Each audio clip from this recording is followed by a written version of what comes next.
Hello my dear student, welcome back to Deepak classes. I hope आप लोग ठीक होंगे। आज हम डिस्कस करने वाले हैं आपके 18 मार्क्स, जो 18 मार्क्स आपके बोर्ड में आते हुए हैं।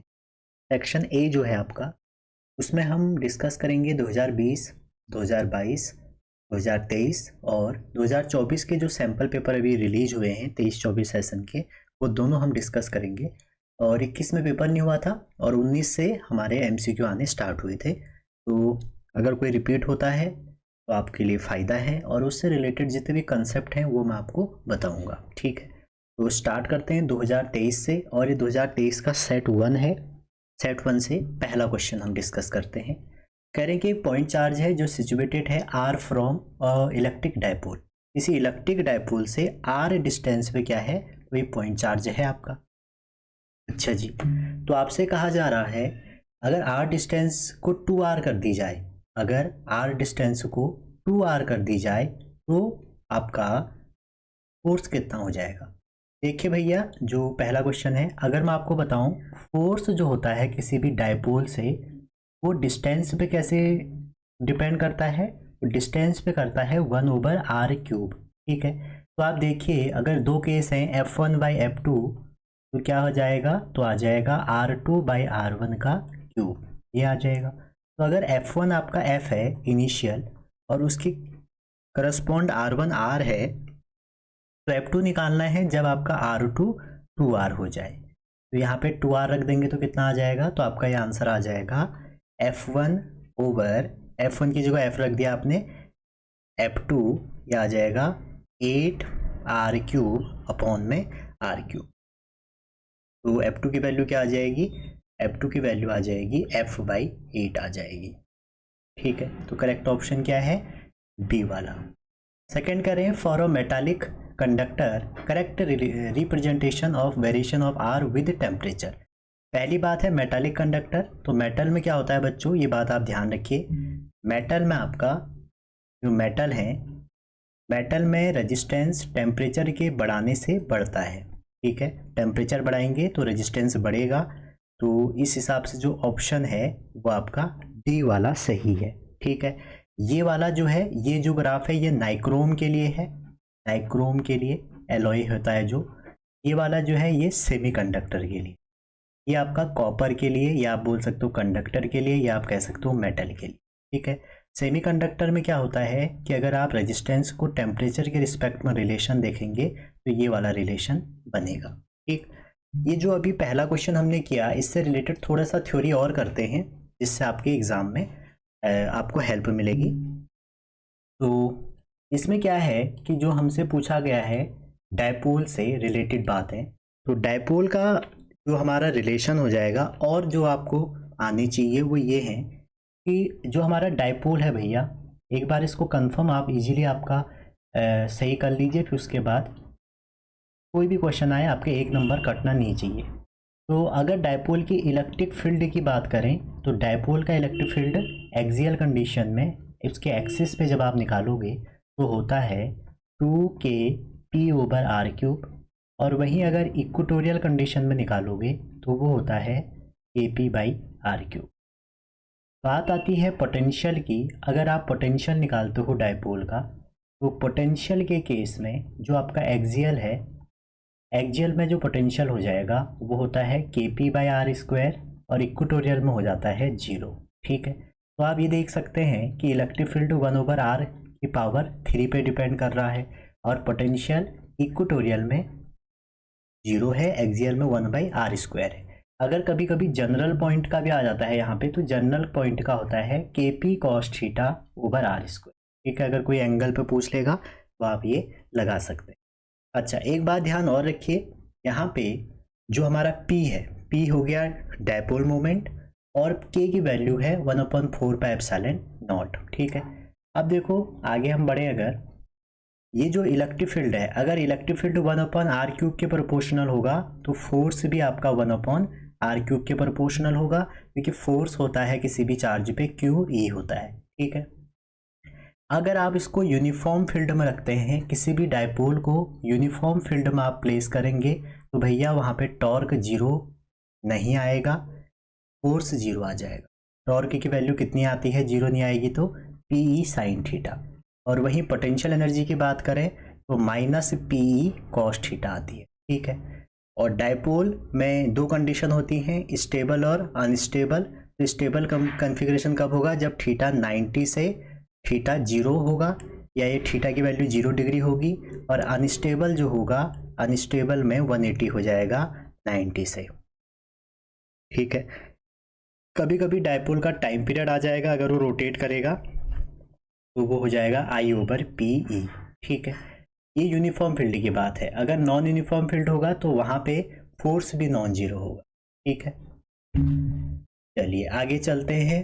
थर्ड क्वेश्चन करें कि the potential difference across a cell in open circuit. देखो, सेल का जो पोटेंशियल डिफरेंस होता है जब सेल डिस्चार्ज होता है V-IR होता है।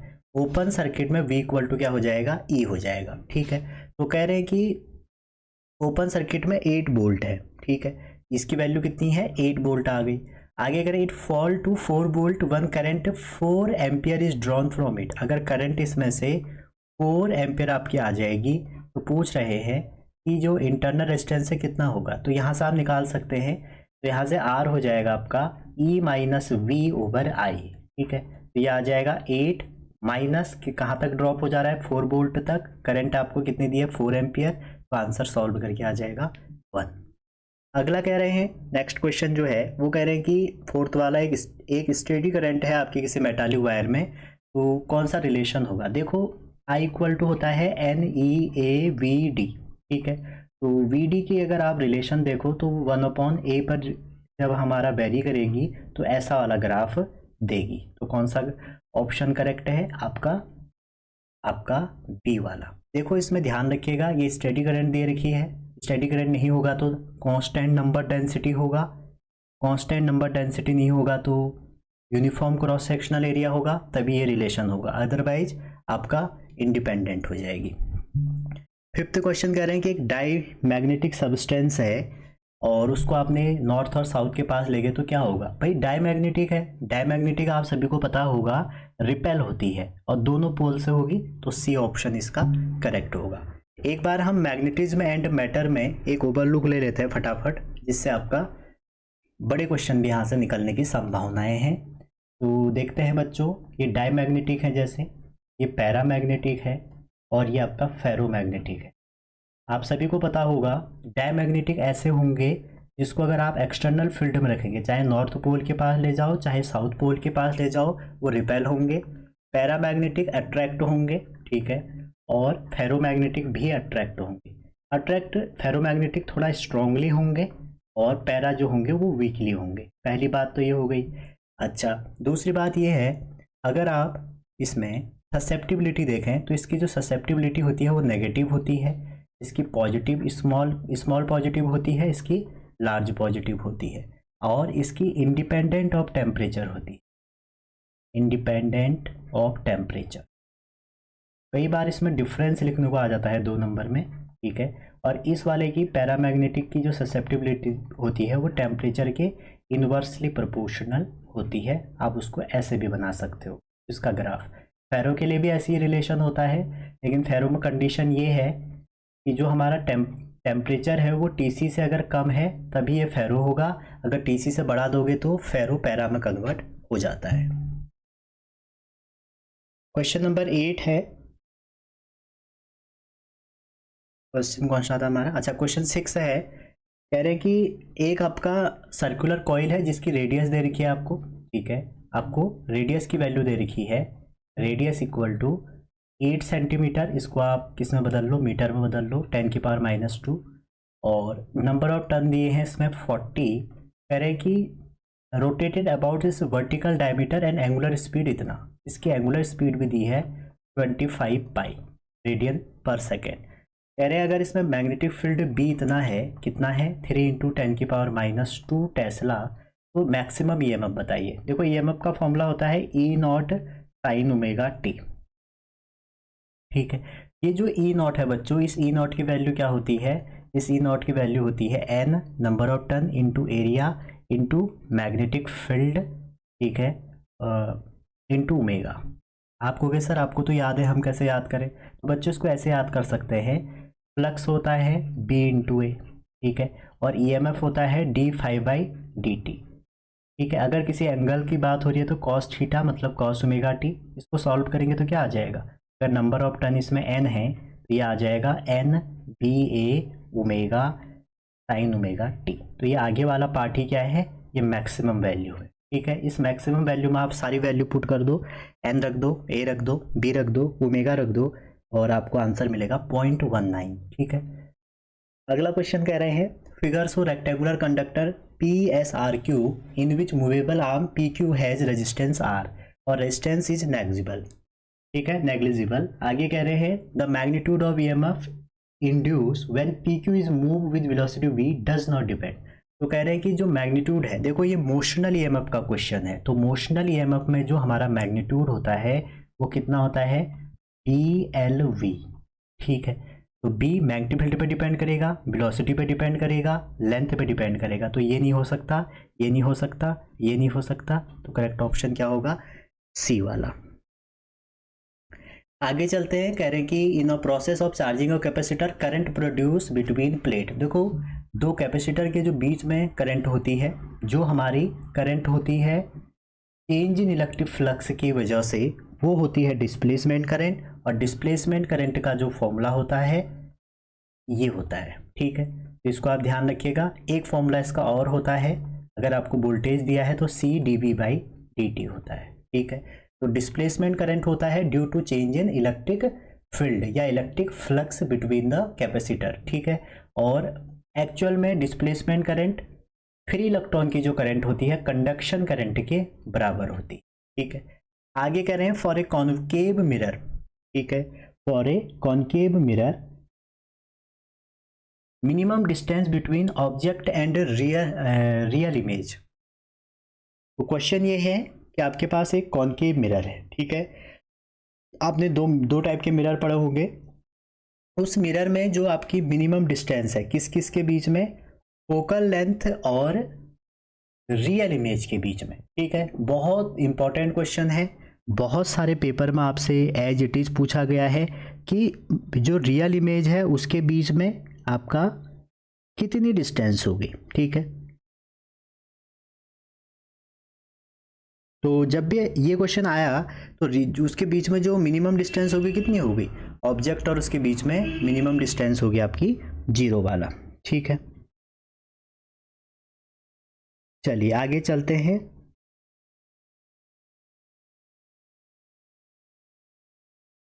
अच्छा, अगर आप कहोगे सर इसका एक्सप्लेनेशन चाहिए हमको कि हम कैसे, तो ये ना आप रे डायग्राम से भी देख सकते हो कि 0 ही कैसे आई, ठीक है।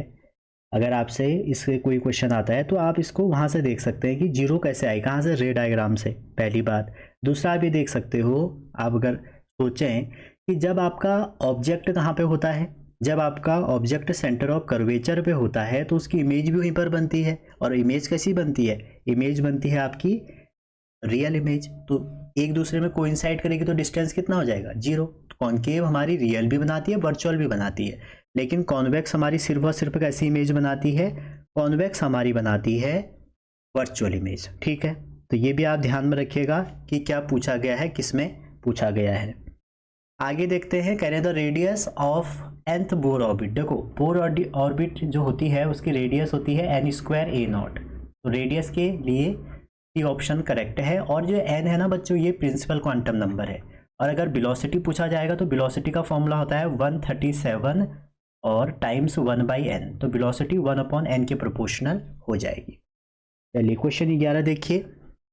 क्वेश्चन 11 कह रहा है कि एक एटम आपका इनिशियली ग्राउंड स्टेट में है, तो वो ग्राउंड स्टेट में है, यहाँ पर है मान लो n = 1 है, और वो एक फोटोन यहाँ से एब्जॉर्ब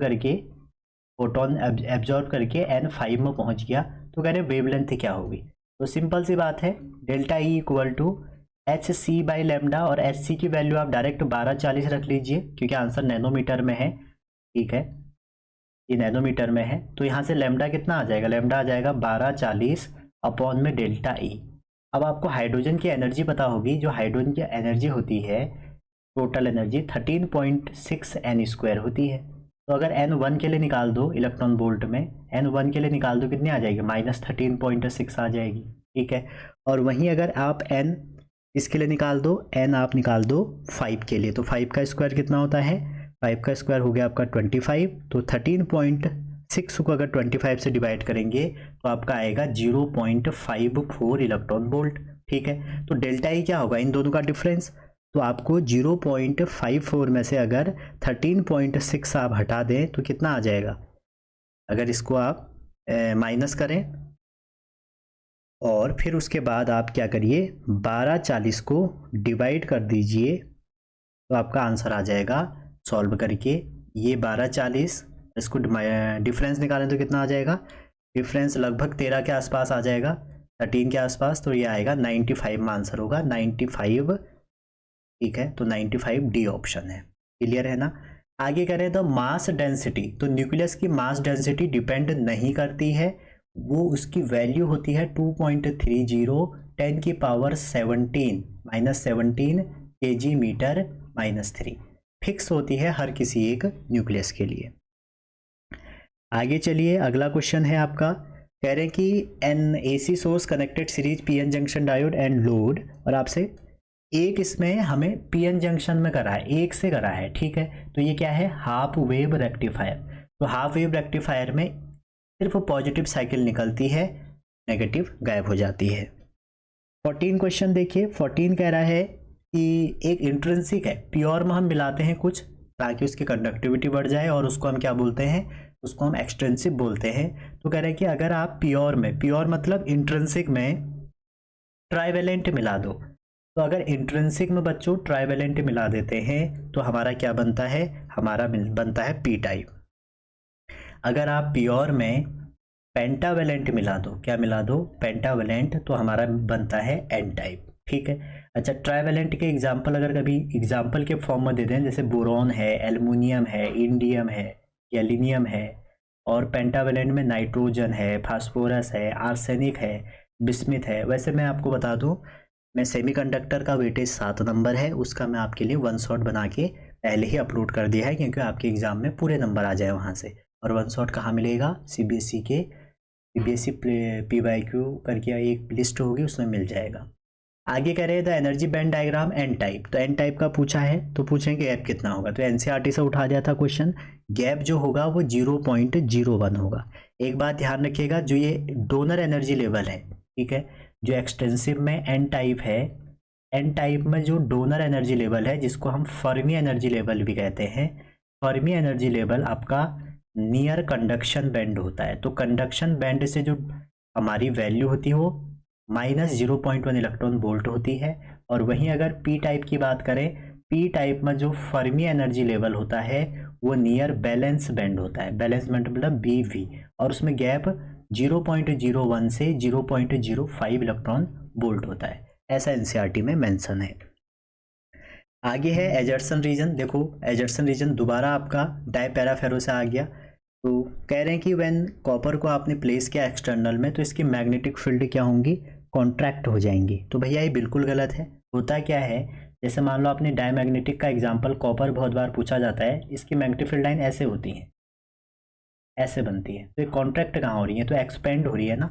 अगर पैरा होगा, जैसे पैरा में एल्युमिनियम है, तो एल्युमिनियम की जो मैग्नेटिक फील्ड लाइन है वो ऐसे बनती है भैया, कैसे, ऐसे बनेंगी, एक एक लाइन बाहर होंगी लेकिन बाकी सब ऐसे अंदर को होंगी। वहीं अगर फेरो की बात करें तो फेरो मान लो Fe है, तो Fe में जो लाइन बनेंगी सारे कॉन्ट्रैक्ट कर जाएंगी, सारे अंदर को आ जाएंगे। ठीक है, तो पहला तो गलत है, एजर्सन गलत है। रीजन कह रहा है कॉपर पैरामैग्नेटिक है, ठीक है, तो ये तो दोनों गलत है। कॉपर क्या है, डायमैग्नेटिक है। जैसे इसमें क्या है, इसमें Fe है, कोबाल्ट है, निकिल है, ठीक है, आइडोस्टोन करके है, इसमें एल्युमिनियम है, और ऐसे ही एल्युमिनियम हो गया, बेरिलियम, मैग्नीशियम हो गया, ये सब पैरा में आ गए। इसमें कॉपर है और आपका स्मिथ है, ऐसे देख लेना आप। ठीक है, 17 कह रहा है phase difference between any 2 point in wave front is 0, बिल्कुल सही है। वेव फ्रंट में जो फेज डिफरेंस होता है वो 0 होता है। कह रहे all point on is a same, हाँ बिल्कुल सेम है, तो एजर्सन रीजन दोनों सही है। वेव फ्रंट एक ऐसा सरफेस होता है जिसका कांस्टेंट फेज हो, कांस्टेंट फेज होगा तो फेज डिफरेंस 0 होगा।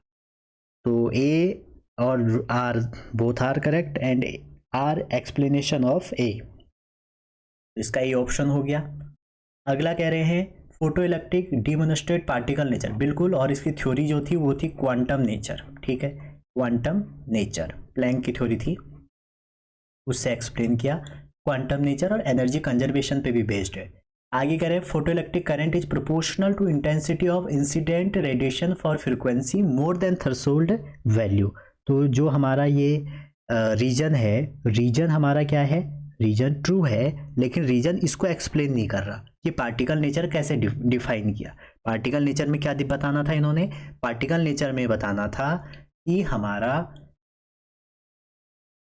जो फोटो इलेक्ट्रिक करंट है वो ऐसे प्रोड्यूस होती है, या ये बताते हैं कि फोटो इलेक्ट्रिक को हमने आइंस्टाइन थ्योरी से एक्सप्लेन किया, तब दोनों सही होते। तो यहाँ पे ए सही है, आर सही है, लेकिन आर ए का एक्सप्लेनेशन नहीं है। यहाँ पर ए सही है, आर सही है, और ए और आर का एक्सप्लेनेशन भी है, ठीक है, और इससे पहले दोनों गलत हैं। सॉरी। 2023 का सेट 2 देखते हैं भैया, जल्दी जल्दी देखते हैं, मैं थोड़ा डिटेल में चले जा रहा हूँ, ठीक है। चलो, क्वेश्चन, पहला क्वेश्चन है, कुछ क्वेश्चन रिपीट होंगे, कुछ क्वेश्चन नए होंगे इसमें। तो कह रहे हैं कि two identical circular coaxial A and B arrange in a vertical plane parallel to each other carry equal current in same direction if distance between the coil is decrease at constant rate, तो current क्या होगा। तो अगर आप distance decrease करेंगे तो हमारा जो करंट होगा वो भी क्या हो जाएगा, दोनों में डिक्रीज होगा, both both both both both decrease in both, ठीक है। ये आपकी कौन सा वाला क्वेश्चन है, ये आपका मैग्नेटिक वाला क्वेश्चन है। ये अभी भी हमने किया था डिस्प्लेसमेंट करें तो एप्सिलॉन नॉट d5/dt होता है, ठीक है। जो हमने कर लिया ऑलरेडी वो हम नहीं करेंगे दोबारा। The minimum distance object and real image of convex lens.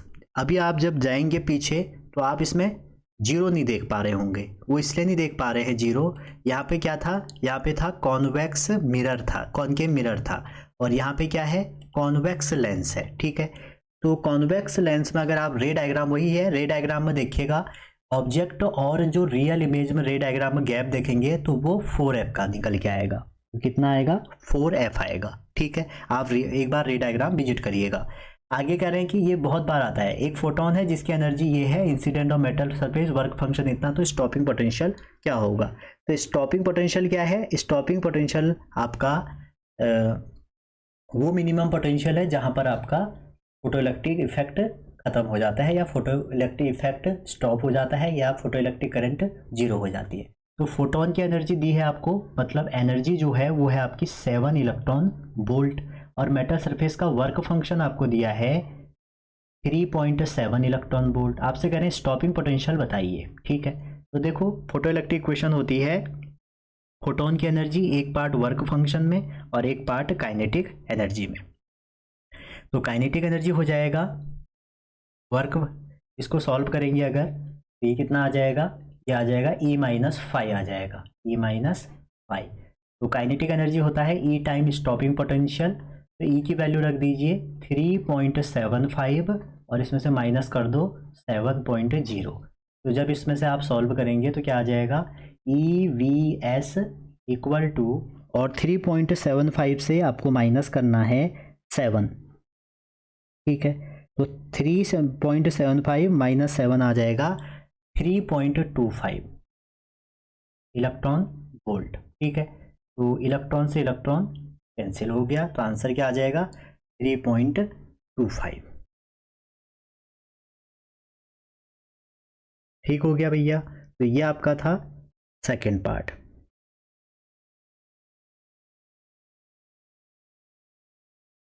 आगे चलते हैं, सी वाला हो गया इसमें 3.25, ठीक है। माइनस में आएगा, लेकिन सॉरी ये माइनस में आएगा ना, अच्छा हाँ तभी तो मैं कह रहा हूँ माइनस आएगा ये, क्योंकि आप जब इसको माइनस करोगे तो माइनस में आएगा, तो इसमें कोई भी ऑप्शन करेक्ट नहीं है। इसका आंसर होना था -3.25, तो उस साल सबको एक नंबर मिला था। कह रहे हाइड्रोजन इनिशियली ग्राउंड स्टेट में है, अभी भी हमने किया था N5 में चले गया, तो लैम्डा इक्वल टू क्या करना है, SC/ΔE। डेल्टा ई मतलब आपको एनर्जी माइनस कर देनी है, फाइनल माइनस इनिशियल, ठीक है। तो यहाँ से क्या आ जाएगा, अभी आया था 95। जो सेट होते हैं ना उसमें बहुत सारे क्वेश्चन क्या आते हैं आपके, रिपीटेड आते हैं, फिर अलग थोड़े थोड़े अलग आते हैं। कह रहे हैं atomic number of A atom represent, जो एटॉमिक नंबर होता है किसी भी एटम का सिंबल ये होता है। तो एटॉमिक नंबर जेड क्या रिप्रेजेंट करता है, जेड रिप्रेजेंट करता है आपका number of proton in nucleus. ठीक है, नंबर ऑफ ये नहीं करेगा, number of proton in nucleus, C option हो गया। देखो हाफ वेव रेक्टिफायर है क्योंकि एक ही डायोड है, अगर यहाँ पर दो होते तो ये ऑप्शन होता, हाफ वेव में सी वाला हो जाएगा।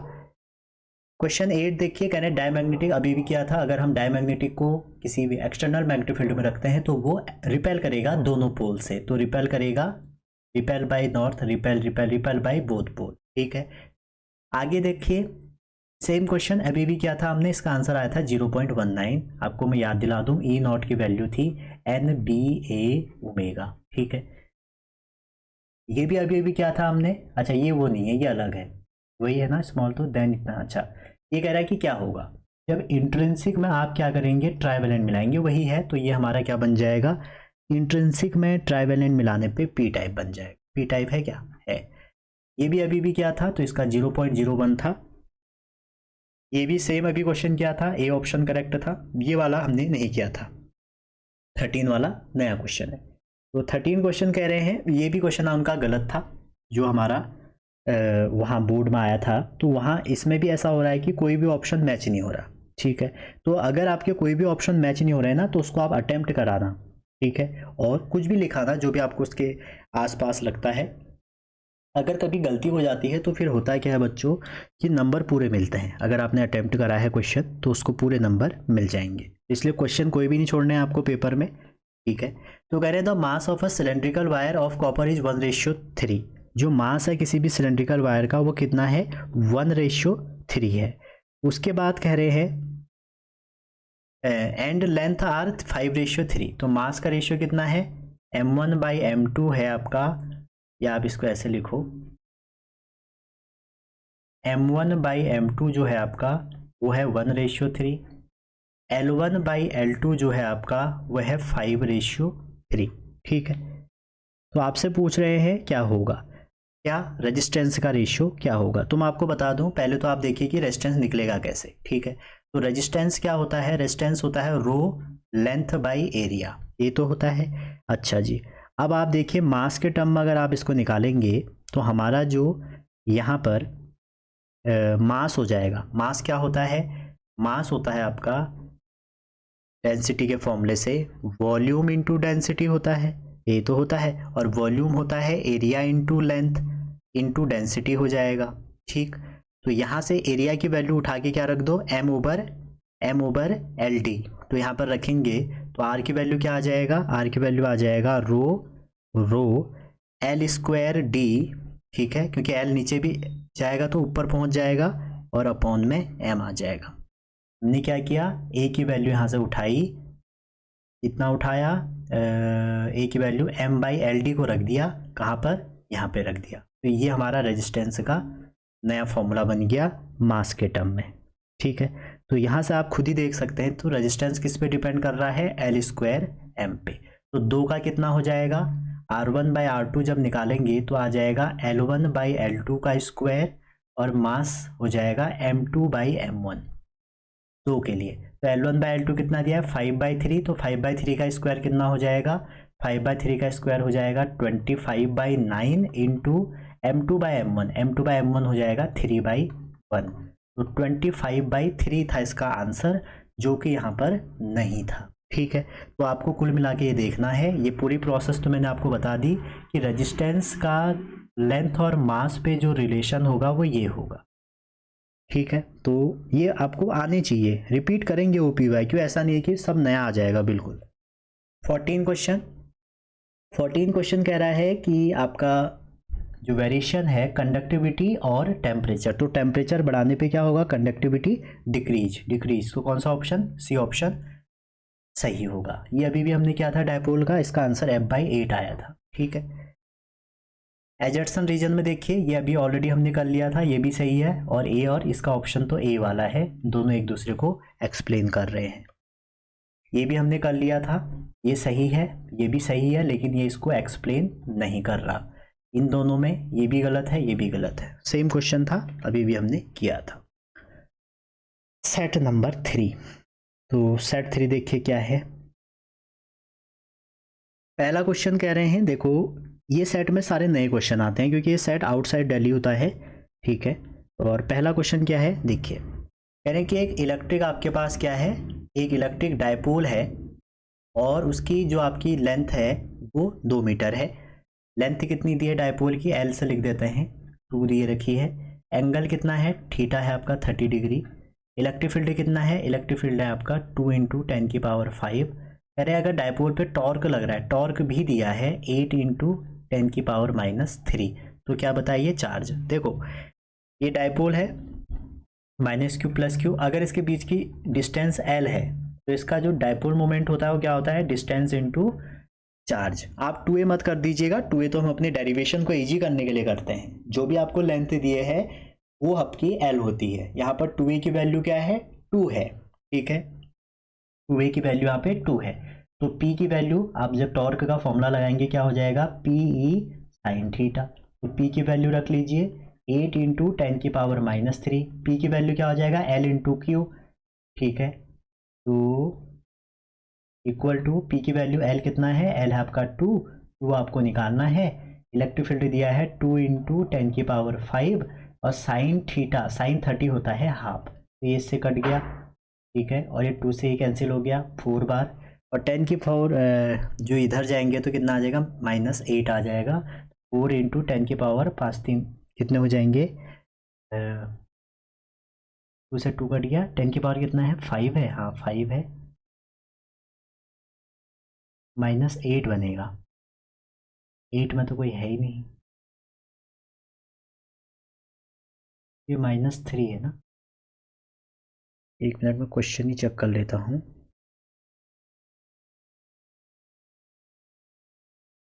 टू × 10⁵ और ये 2 × 10⁻³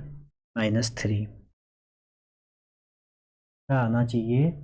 अगर ये इधर जाएगा तो 4 आ गया, 4 में तो आंसर है, एक ही है आंसर, लेकिन 4 × क्या आ जाएगा, 10⁻, नीचे जाएंगे तो -8 आ जाएगा। ये क्यों आएगा मेरे हिसाब से, तो उस हिसाब से तो यही ऑप्शन करेक्ट होना चाहिए, शायद ये भी गलती होगा फिर वहाँ, ठीक है ना। तो ऐसे निकालना है। चलिए आगे देखते हैं। कह रहे 2 थिन वायर हैं, लॉन्ग वायर है, ऐसे 2 वायर हैं जिनके बीच की डिस्टेंस कितनी है, r है, और जिसमें जो करंट है वो इक्वल डायरेक्शन में नहीं है, अपोजिट है, ऐसे है। तो कह रहे net magnetic field at a point, बीच में निकालना है आपको नेट मैग्नेटिक फील्ड, ठीक है। तो नेट मैग्नेटिक फील्ड आपको 1 नंबर में क्वेश्चन पूछा गया है कि जो बिल्कुल उनके बीच में कितना होगा, ठीक है। तो पहली वायर की वजह से निकालो, दूसरी वायर की वजह से निकालो, और दोनों वायर का क्या कर दीजिए, यहाँ पे दोनों वायर का फिर रिजल्टेंट निकाल दो, ठीक है। अब देखिए कैसे करेंगे, ठीक है, आप ट्राई कर सकते हैं। देखो जो आउटसाइड दिल्ली है ना उसमें थोड़ा सा MCQ टफ आता है, वहाँ थोड़ा MCQ ऐसा आता है कि जिसमें कैलकुलेशन होता है, और वही MCQ बच्चों फिर बार बार आपके ना रिपीट होते हैं। जैसे आप और एग्ज़ाम में जाओगे या अगले साल जाओगे तो वो वाला क्वेश्चन आपसे रिपीट होगा। तो देखो कैसे निकालेंगे। देखो यहाँ पर क्या होगा ना, ये जो पहली वायर है इसको पहला लिख लेते हैं, इसको दूसरा लिख लेते हैं। अगर ये r डिस्टेंस है तो r/2 हो जाएगा, ये r/2 हो जाएगा।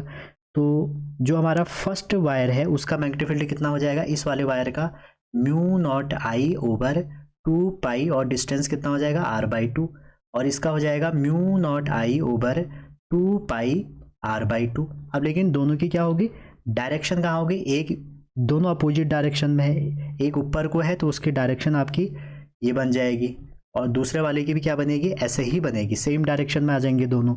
दोनों को ऐड करोगे ना अगर, तो ये आ जाएगा, इसका आंसर आना चाहिए 2μ0I/πr, ठीक है। और ये ऑप्शन में है ही नहीं, ठीक है। मुझे लगता था वो इसमें जा रहे थे ये वाले में, लेकिन वो पाई लिखना भूल गए, तो इसमें भी 1 नंबर सबको मिला था।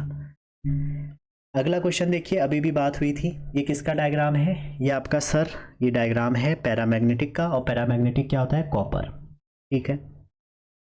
चलिए जी आगे चलते हैं। अगला क्वेश्चन है कि एक स्क्वायर शेप है जिसकी साइड दे रखी है, नंबर ऑफ टर्न दिए हैं, और परपेंडिकुलर टू मैग्नेटिक फील्ड है, मतलब थीटा 90 है, और इंक्रीज हो रहा है, क्या हो रहा है इंक्रीज, ये मैग्नेटिक फील्ड।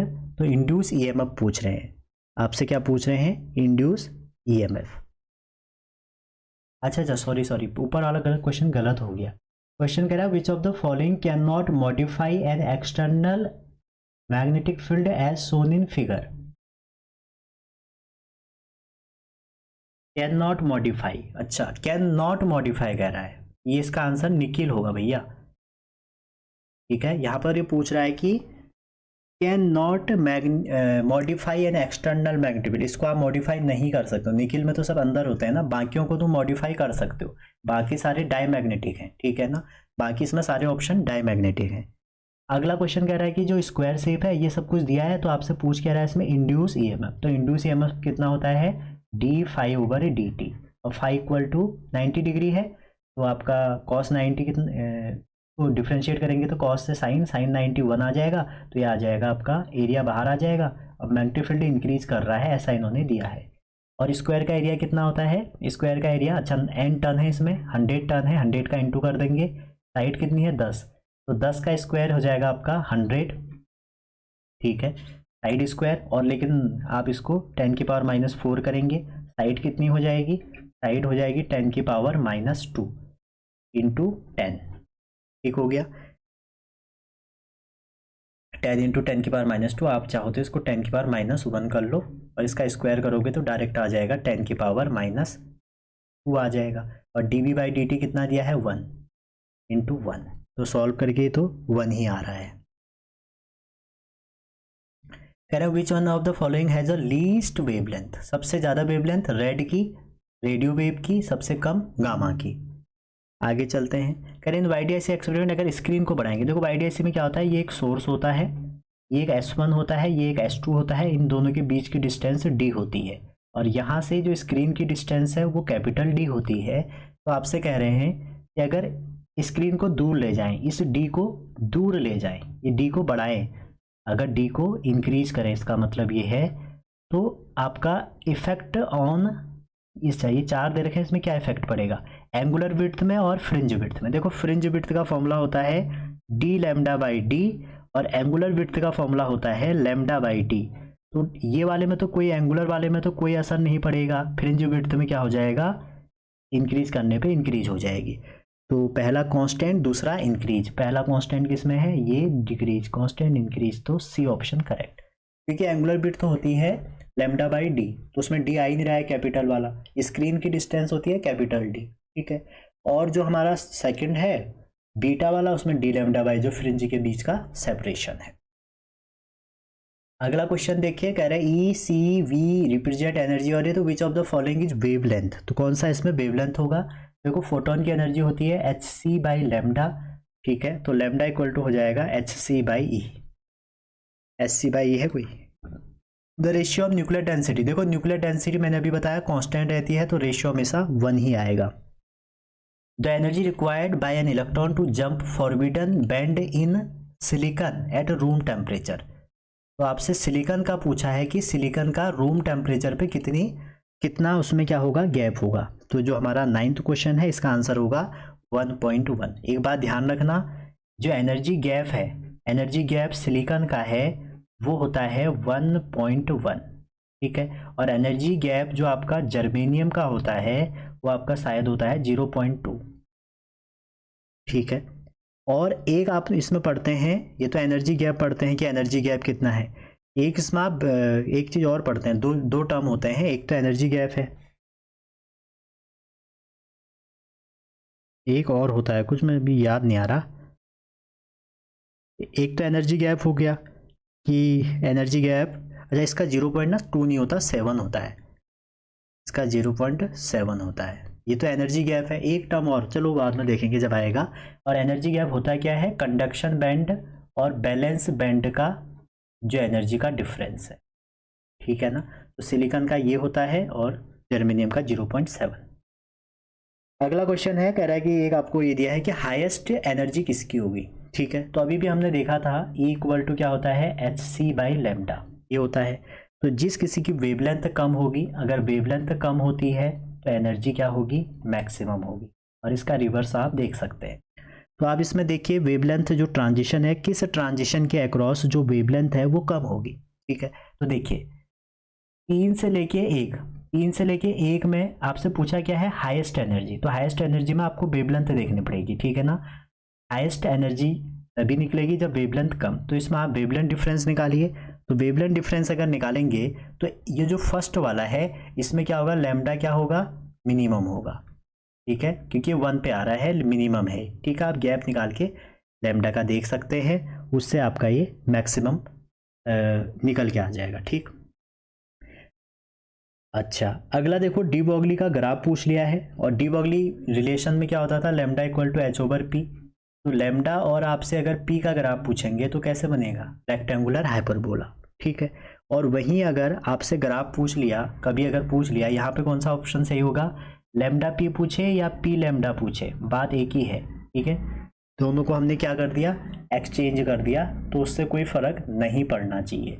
लेकिन अगर आपसे लैम्डा और 1/p में पूछ लेंगे तो वो कैसा बनेगा, स्ट्रेट लाइन बनने लग जाएगा, ठीक है। तो ये बात ध्यान रखिएगा, स्ट्रेट लाइन कब बनेगा, जब लैम्डा और 1/p में बनाएंगे, और नॉर्मली अगर लैम्डा पी और पी उसमें बनाएंगे तो कितना बन जाएगा, रेक्टेंगुलर हाइपरबोला, ठीक है। अच्छा, ये तो हमने ये बताया। आप सोचेंगे ये जो 10th क्वेश्चन है ना, अगर ये शायद किसी को समझ में नहीं आया होगा, आप ये देखिए ना, हाइड्रोजन एटम है, ठीक है।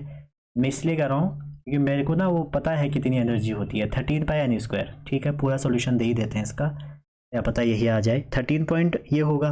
अब आप देखो n1 के लिए एनर्जी कितनी होगी, n1 रख दो, -13.6, ये तो होगी। उसके बाद n2 रख दो, तो 2 रखेंगे तो 13.6 को किससे डिवाइड करोगे, 4 से, तो कितनी आ जाएगी, 3.4 माइनस में, ठीक है। उसके बाद 13.6 को आप 3 रख के 9 अगर रखेंगे तो कितना आ जाएगा, 1.51, ठीक है। उसके बाद आप 13.6 को डिवाइड कर दो 16 से, कितना आ जाएगा, माइनस का 0.85।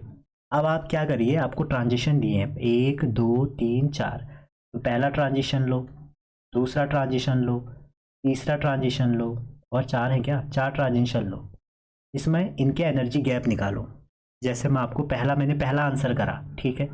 मैं आपसे ये कह रहा हूँ E इक्वल टू होता है SC बाय लैम्डा, जिसका ये जो एनर्जी है वो कम होगी, जिसकी एनर्जी कम होगी उसका लैम्डा ज़्यादा होगा, जिसका लैम्डा कम होगा उसका एनर्जी ज़्यादा होगी। तो एनर्जी निकालते हैं, तो फर्स्ट वाले का कितना हो जाएगा, कहाँ से आ रहा है, 1.51 से, तो 13.6 में से अगर आप माइनस करते हैं 1.51 तो आता है, डिफरेंस कर लीजिए 12.09।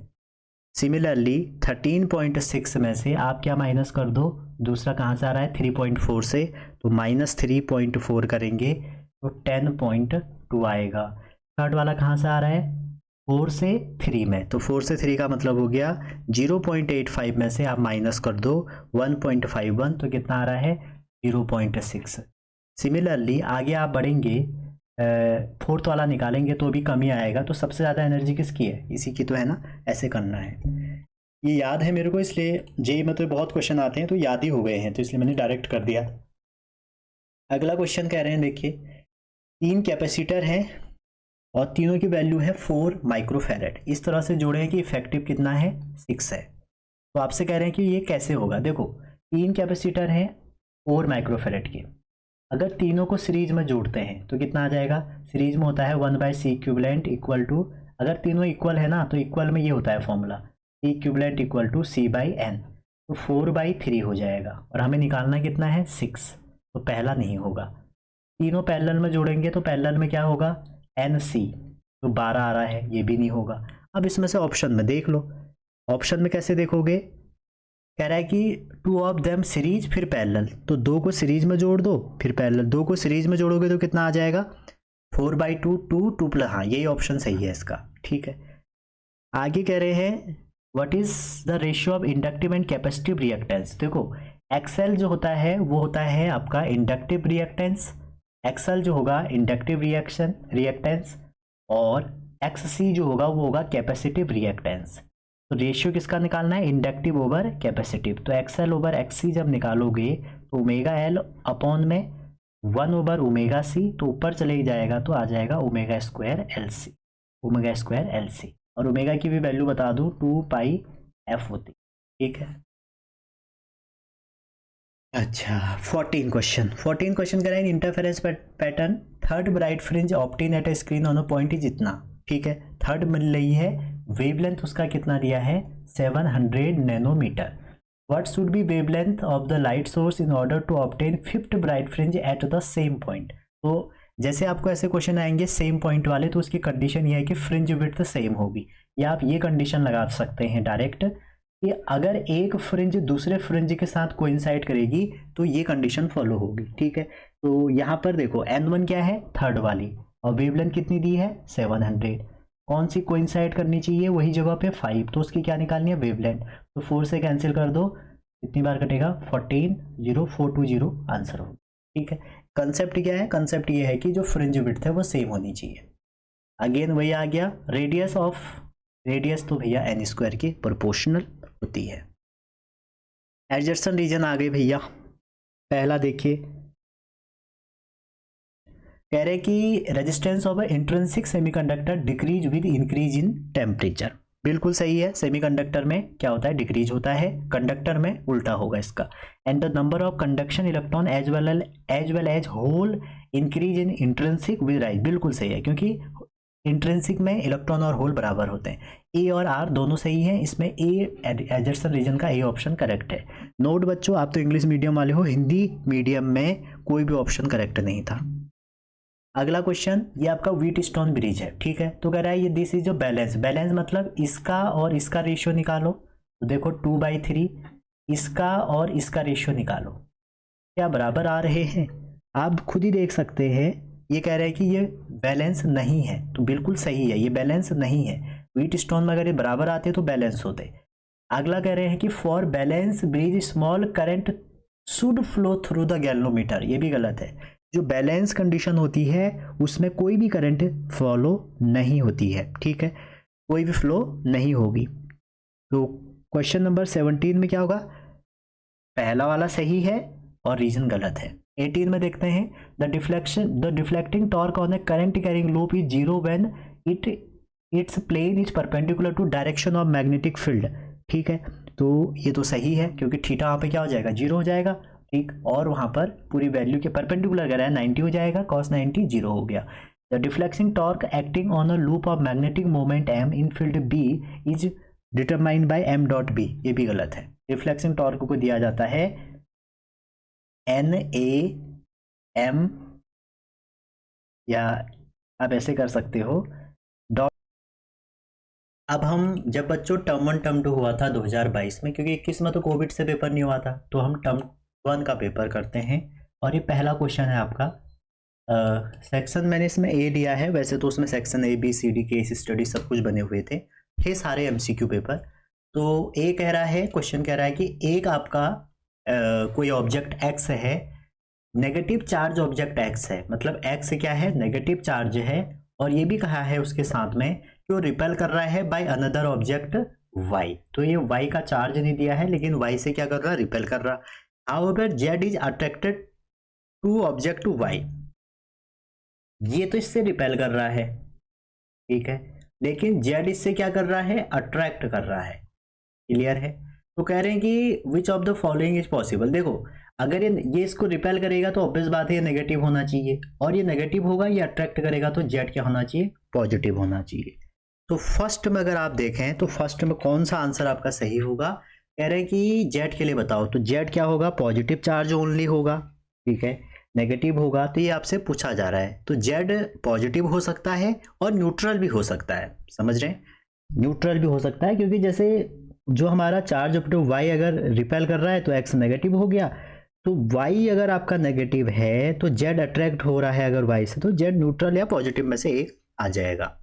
अगला कह रहे हैं, in experiment 3 microscopic latex sphere are spread into a chamber and beam become charged with a charge 3, 5 इतना, all the 3 sphere become in contact simultaneously for a moment and got separated. Which of the following are possible value for final charge। देखो, पहले आपने उसको spray करके रखा साथ, फिर उसके बाद सेपरेट कर दिया। देखो इनिशियल चार्ज कितना है, पहले तो आप ये देखो, इनिशियल चार्ज है आपका, इसका नेट चार्ज निकालेंगे तो 5 और 3 8 हो गए, और 8 में से 3 घटाओ 5 आ गया, तो इनिशियल चार्ज है 5 ही, तो फाइनल भी 5 ही होना चाहिए। अब देखो 5 5 10, 10 में से 4 ये नहीं हो सकता, 6 6 12, 12 में से 7 5, एक तो ये हो सकता है, 4 ये नहीं हो सकता, क्योंकि चार्ज कभी भी फ्रैक्शन में नहीं होगा और ये भी नहीं हो सकता, ठीक है। तो बी ऑप्शन करेक्ट है, क्योंकि चार्ज कंजर्व रहता है इनिशियल और फाइनल कंडीशन में।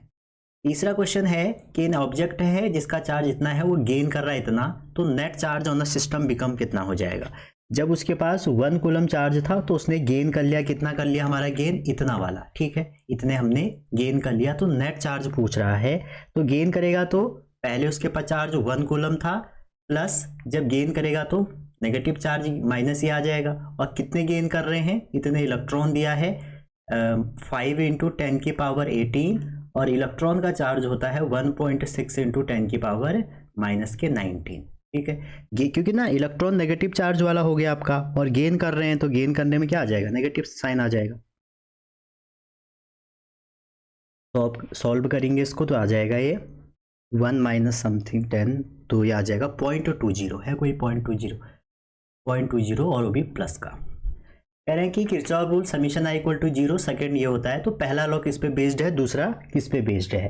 तो जो पहला लॉ है आपका, वो आपका बेस्ड है आप बोल सकते हैं करंट चार्ज कंजर्वेशन पे, और दूसरा एनर्जी कंजर्वेशन पे। तो जो फोर्थ वाला है उसका डी ऑप्शन करेक्ट हो गया, ठीक है। फिफ्थ कह रहे हैं कि electric power consume by body of bulb इतना और ऑपरेटेड इतना, तो इसका निकालना है आपको, ठीक है। तो इनिशियली आप देखेंगे हमारी जो पावर होती है, पावर क्या होती है, V²/R होती है, ठीक है। और यहाँ से R निकाल लो, उस जो भी हमारा बल्ब है उसका रेजिस्टेंस निकाल लो। तो V है 220, तो 220 का स्क्वायर और पावर नीचे आ जाएगा 111, कितना आ जाएगा 100, ठीक है। 100 दिया है आपको, सॉल्व करेंगे तो आ जाएगा 22 का स्क्वायर 484 ओम। तो ये आपका रेजिस्टेंस आ गया। अब आपसे पूछ क्या रहे हैं कि जब इतने पे ऑपरेट करेंगे तो कितनी पावर होगी, तब हो जाएगी V², और V कितना दिया है 110 पे जब ऑपरेट करेंगे रेजिस्टेंस सेम रहेगा 484। इसको सॉल्व करेंगे तो ये आ जाएगा आपका 25 वोल्ट। कह रहे कि विच of the following has the negative temperature coefficient, तो सेमीकंडक्टर के लिए होता है नेगेटिव, ठीक है। क्या कह रहा है, नेगेटिव पूछ रहे हैं ना, नेगेटिव जब आपसे पूछ रहे हैं तो नेगेटिव किसका होगा, सिर्फ और सिर्फ सेमीकंडक्टर का, सेमीकंडक्टर और आपका होता है इंसुलेटर का, ठीक है। नेक्स्ट क्वेश्चन देखिए, और ये क्वेश्चन रिपीट हो गया है, ये बार बार ये क्वेश्चन रिपीटेड है। क्वेश्चन 7 कह रहे हैं कि दो वायर है जिसमें I1 I2 करंट है, आपको दिख रहा है यहाँ पे, वन स्लाइटली अबव अदर। तो पूछ रहे हैं तो region of vertical upward strongest magnetic field is, तो अपवर्ड में जो स्ट्रॉन्गेस्ट मैग्नेटिक फील्ड वो कितना होगा। तो अगर आप इसमें देखें जो रीजन सेकंड है उसमें मैग्नेटिक फील्ड दोनों वायर का क्या होगा, वर्टिकली अपवर्ड, तो वो ऐड हो जाएगा। तो स्ट्रॉन्गेस्ट कहाँ पे होगा, जहां पर दोनों ऐड हो रहे हैं, बी वाला करेक्ट हो गया। क्वेश्चन 8 देखिए, कह रहे हैं टू पैरेलल कंडक्टर कैरिंग इतना इतना, दो वायर है और फोर्स पर यूनिट लेंथ निकालो। तो इसका फॉर्मूला आप सभी को पता है, F/L μ0 I1 I2 अपॉन में होता है, फॉर्मूला आपने देखा होगा 2πr।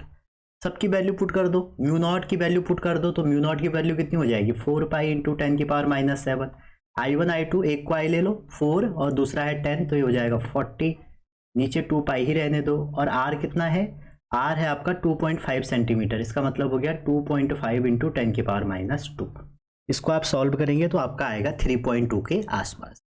कह रहे हैं if an ammeter to be used in place of volt meter then we must connected with ammeter, क्या कनेक्ट करना पड़ेगा, तो ये गैल्वेनोमीटर वाला क्वेश्चन है, तो हमें एक हाई रेजिस्टेंस कनेक्ट करना पड़ेगा सीरीज में, ठीक है। क्योंकि जो एमीटर है बच्चों वो लो रेजिस्टेंस डिवाइस है, तो लार्जर करंट फ्लो अगर होगी तो उसमें क्या होगा, वोल्टेज ज़्यादा निकलेगा, तो इसलिए हाई रेजिस्टेंस को ऐड करोगे उस करंट को रिड्यूस करने में। चलिए 10th क्वेश्चन आ गया। अच्छा 10th क्वेश्चन क्या कह रहा, magnetic field at a centre of a current. देखो सेंटर पे जो मैग्नेटिक फील्ड होता है वो होता है μ0 I/2r, ये सेंटर का है, ठीक है। और एक्सिस पे होता है, B2 कर लेता हूँ इसको, एक्सिस पे होता है μ0 I/r² और अपॉन में आ गया 2r², और x अगर डिस्टेंस है उस एक्सिस से तो 3/2 ये होता है। अब आपसे पूछ रहे हैं कि अगर इसका r है, जो पहले वाला है इसको B1 कह रहे हो, तो कह रहे हैं magnetic field at distance r distance पे कितना होगा। अगर x आप यहाँ पे r रख दें, x अगर r रख दें तो B2 की वैल्यू क्या आ जाएगी, B2 को सॉल्व करो, ये आ जाएगा mu not I R square, और नीचे सॉल्व करेंगे तो आर स्क्वायर हो जाएगा 2 इंटू 2r² की पावर 3/2। तो B1/B2 कर लीजिए तो आंसर 2/√2 आ रहा है। अरे self inductance of A solenoid इतना है, self inductance of A coil इतने टन की, सेम लेंथ और रेडियस का कितना हो जाएगा। ठीक है, तो self inductance of a solenoid जो होता है, सोलेनॉइड का फॉर्मूला जो है वो आपका होता है L = mu naught n² area upon length. ठीक है, तो यहाँ से आप देखें अगर तो सेल्फ इंडक्टेंस किस पे डिपेंड कर रहा है, नंबर ऑफ टन पे। तो अगर 600 टन है तो कितना है 108, तो अगर 500 कितना हो जाएगा, तो आप स्क्वायर करके करेंगे तो 500 ये आ जाएगा। सॉल्व कर लीजिए इसको, तो नया कितना आ जाएगा L2/L1 कर लीजिए, और ये हो जाएगा N2²/N1²। तो N2 N1 की वैल्यू रख दीजिए, तो इसको सॉल्व 500 का स्क्वायर ओवर 600, 0 से 0 कट गया, 25/36 इंटू ये तो 75 आएगा, 75 मिली हेनरी। कह रहे RMS value of a circuit 50 hertz source is इतना, the value of a current इतना कब होगा। ठीक है, तो इसमें पूछ रहे हैं, देखो हमारी जो करंट होती है, एक स्लाइड ले लेते हैं, हमारी जो करंट होती है I = होती है I0 sin ωt। तो आपसे उस क्वेश्चन में क्या पूछ रहे हैं कि जो RMS वैल्यू 1/600 में कितना होगा। ठीक है, तो I0 की वैल्यू तो आपको दी है 15√2। ठीक है, और साइन ओमेगा की वैल्यू क्या रख दोगे, 2 पाई फ्रीक्वेंसी 2πf होता है ओमेगा, इंटू टाइम है 1/600। ठीक है, इस क्वेश्चन में आप देखेंगे ना, आपसे कहा है RMS वैल्यू। ठीक है, तो RMS वैल्यू होती क्या है, आपको बता दूं, RMS वैल्यू होती है I0/√2। तो I0 यहाँ से क्या आ जाएगा 15√2। तो हमने I0 निकाल लिया, इसमें रख दिया। अब इसको सॉल्व करेंगे, इससे कैंसिल हो जाएगा, 6 1 0 से 0 कैंसिल हो जाएगा। ठीक है, तो ये आ जाएगा आपका 5 से कैंसिल करेंगे इसको, या 10 से कर लीजिए सीधा, तो 6 आ जाएगा। 6 से आने के बाद ये आ जाएगा 15√2 इंटू साइन π/6, और साइन π/6 आपका कितना हो गया, साइन π/6 हो गया 1/2, तो आ जाएगा आंसर 15/√2। तो बच्चों जब टर्म 1 टर्म 2 हुआ था ना, बहुत लोग फेल हो गए थे इसमें। ठीक है, 15/√2 इसका आंसर है। तो इसलिए फिर लोगों ने कहा थ्योरी वाला ही पेपर करवाओ। सीबीएसई ने बहुत सारे जेईई के क्वेश्चन, नीट के क्वेश्चन यहाँ फिलअप कर दिए। तो ये दोनों क्वेश्चन हमने कर लिए थे। ठीक है, ये भी कर लिया हमने, ये दोनों कर लिए हैं। ठीक, अब चलते हैं 13 क्वेश्चन में। कह रहे in a circuit phase difference between AC and source voltage is π/2, which of the following can not be element. देखो यहाँ पर π/2 फेज डिफरेंस कह रहा है, तो इसमें कौन सा सर्किट है, देखो जो फेज डिफरेंस होगा हमारा, ऑप्शन से देखिए आप इसको, कह रहा है कि कैन नॉट, कौन सा नहीं हो सकता, L और R नहीं हो सकता। क्यों, क्योंकि R में जो फेज डिफरेंस होता है वो 0 हो सकता है, 0 होता है, तो ओनली C हो सकता है, ओनली ये हो सकता है, L और C हो सकता है, R उसमें नहीं आएगा, तो C ऑप्शन इसका करेक्ट हो गया। ठीक है, अगला क्वेश्चन है इसी में, कह रहा है इन दिस सर्किट, ये फेज वाला हमने कर लिया, फेज के बाद है 14 क्वेश्चन, फेज वाला हटा देते हैं।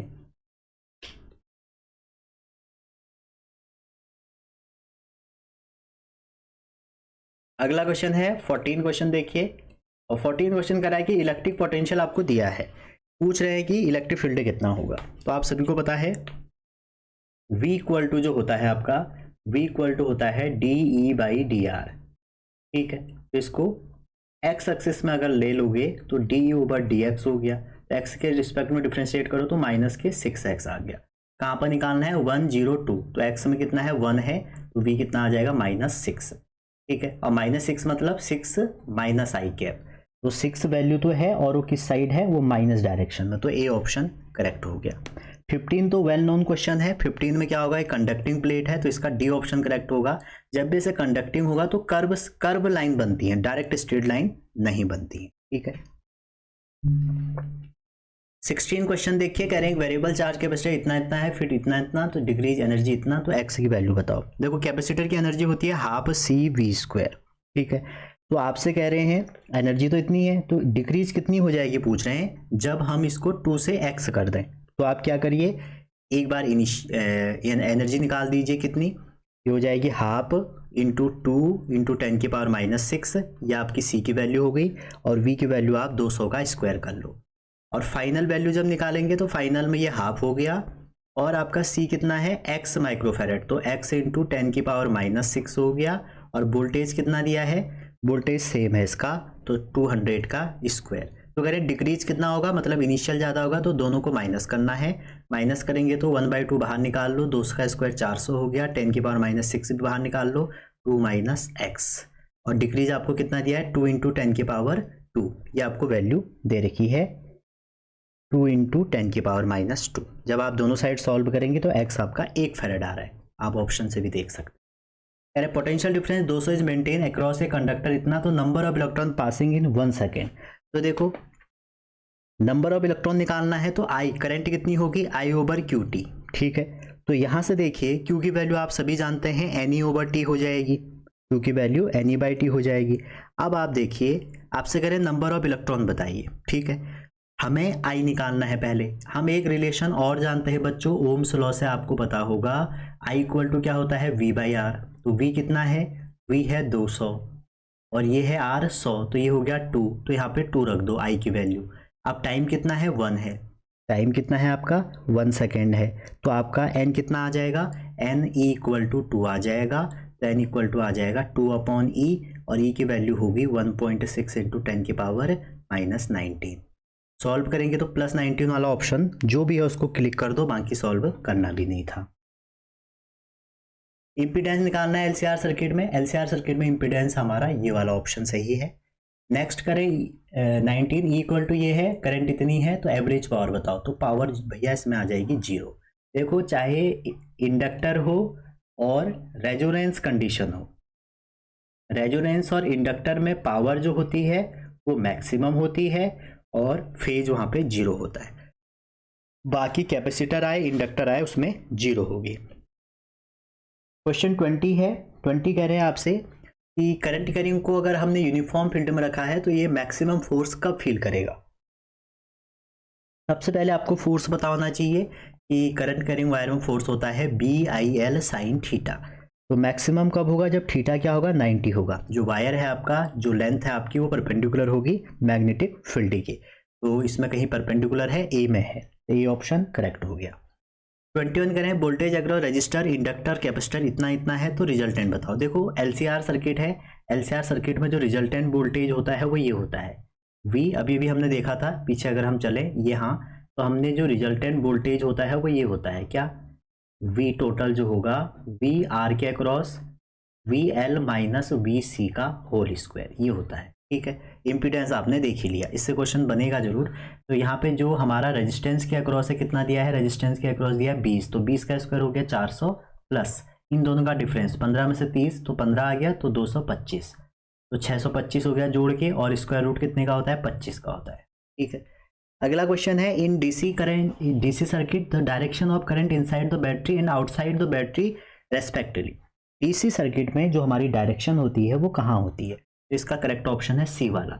जो हमारा डीसी सर्किट है उसमें इनसाइड नेगेटिव से पॉजिटिव और आउटसाइड पॉजिटिव से नेगेटिव, ठीक है। चलिए भैया आगे चलते हैं। कह रहा है मैग्नेटिक फील्ड,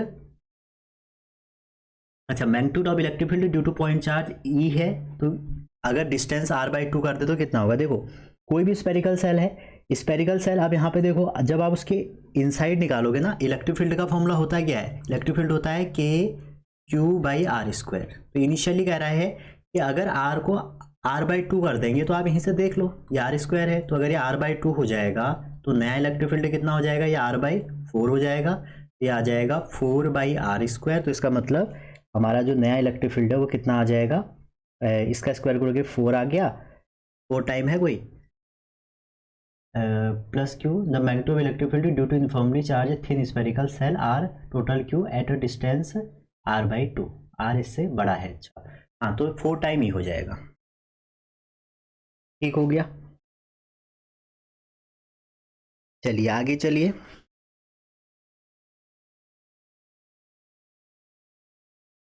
नहीं नहीं नहीं 4 टाइम ही नहीं होगा ना,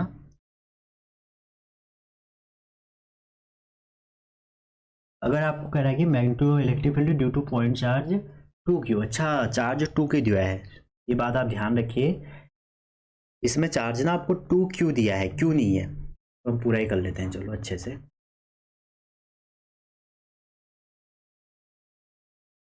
इसमें जो हमें चार्ज दिया है वो दिया है 2q। इलेक्ट्रिक फील्ड ये हो गया, तो पहले केस में E इक्वल टू क्या हो जाएगा, पहले केस में हो जाएगा K 2q by are square. ये तो होगा, ये पहले केस हो गया जब आपको 2q दिया है, इनिशियल केस है ना उसमें 2q दिया है। अब उसके बाद कह रहे हैं कि स्पेरिकल सेल पे बताना है जब टोटल चार्ज क्या हो उसका q हो, जब उसका टोटल चार्ज कितना बने q बने तो वो निकालना है।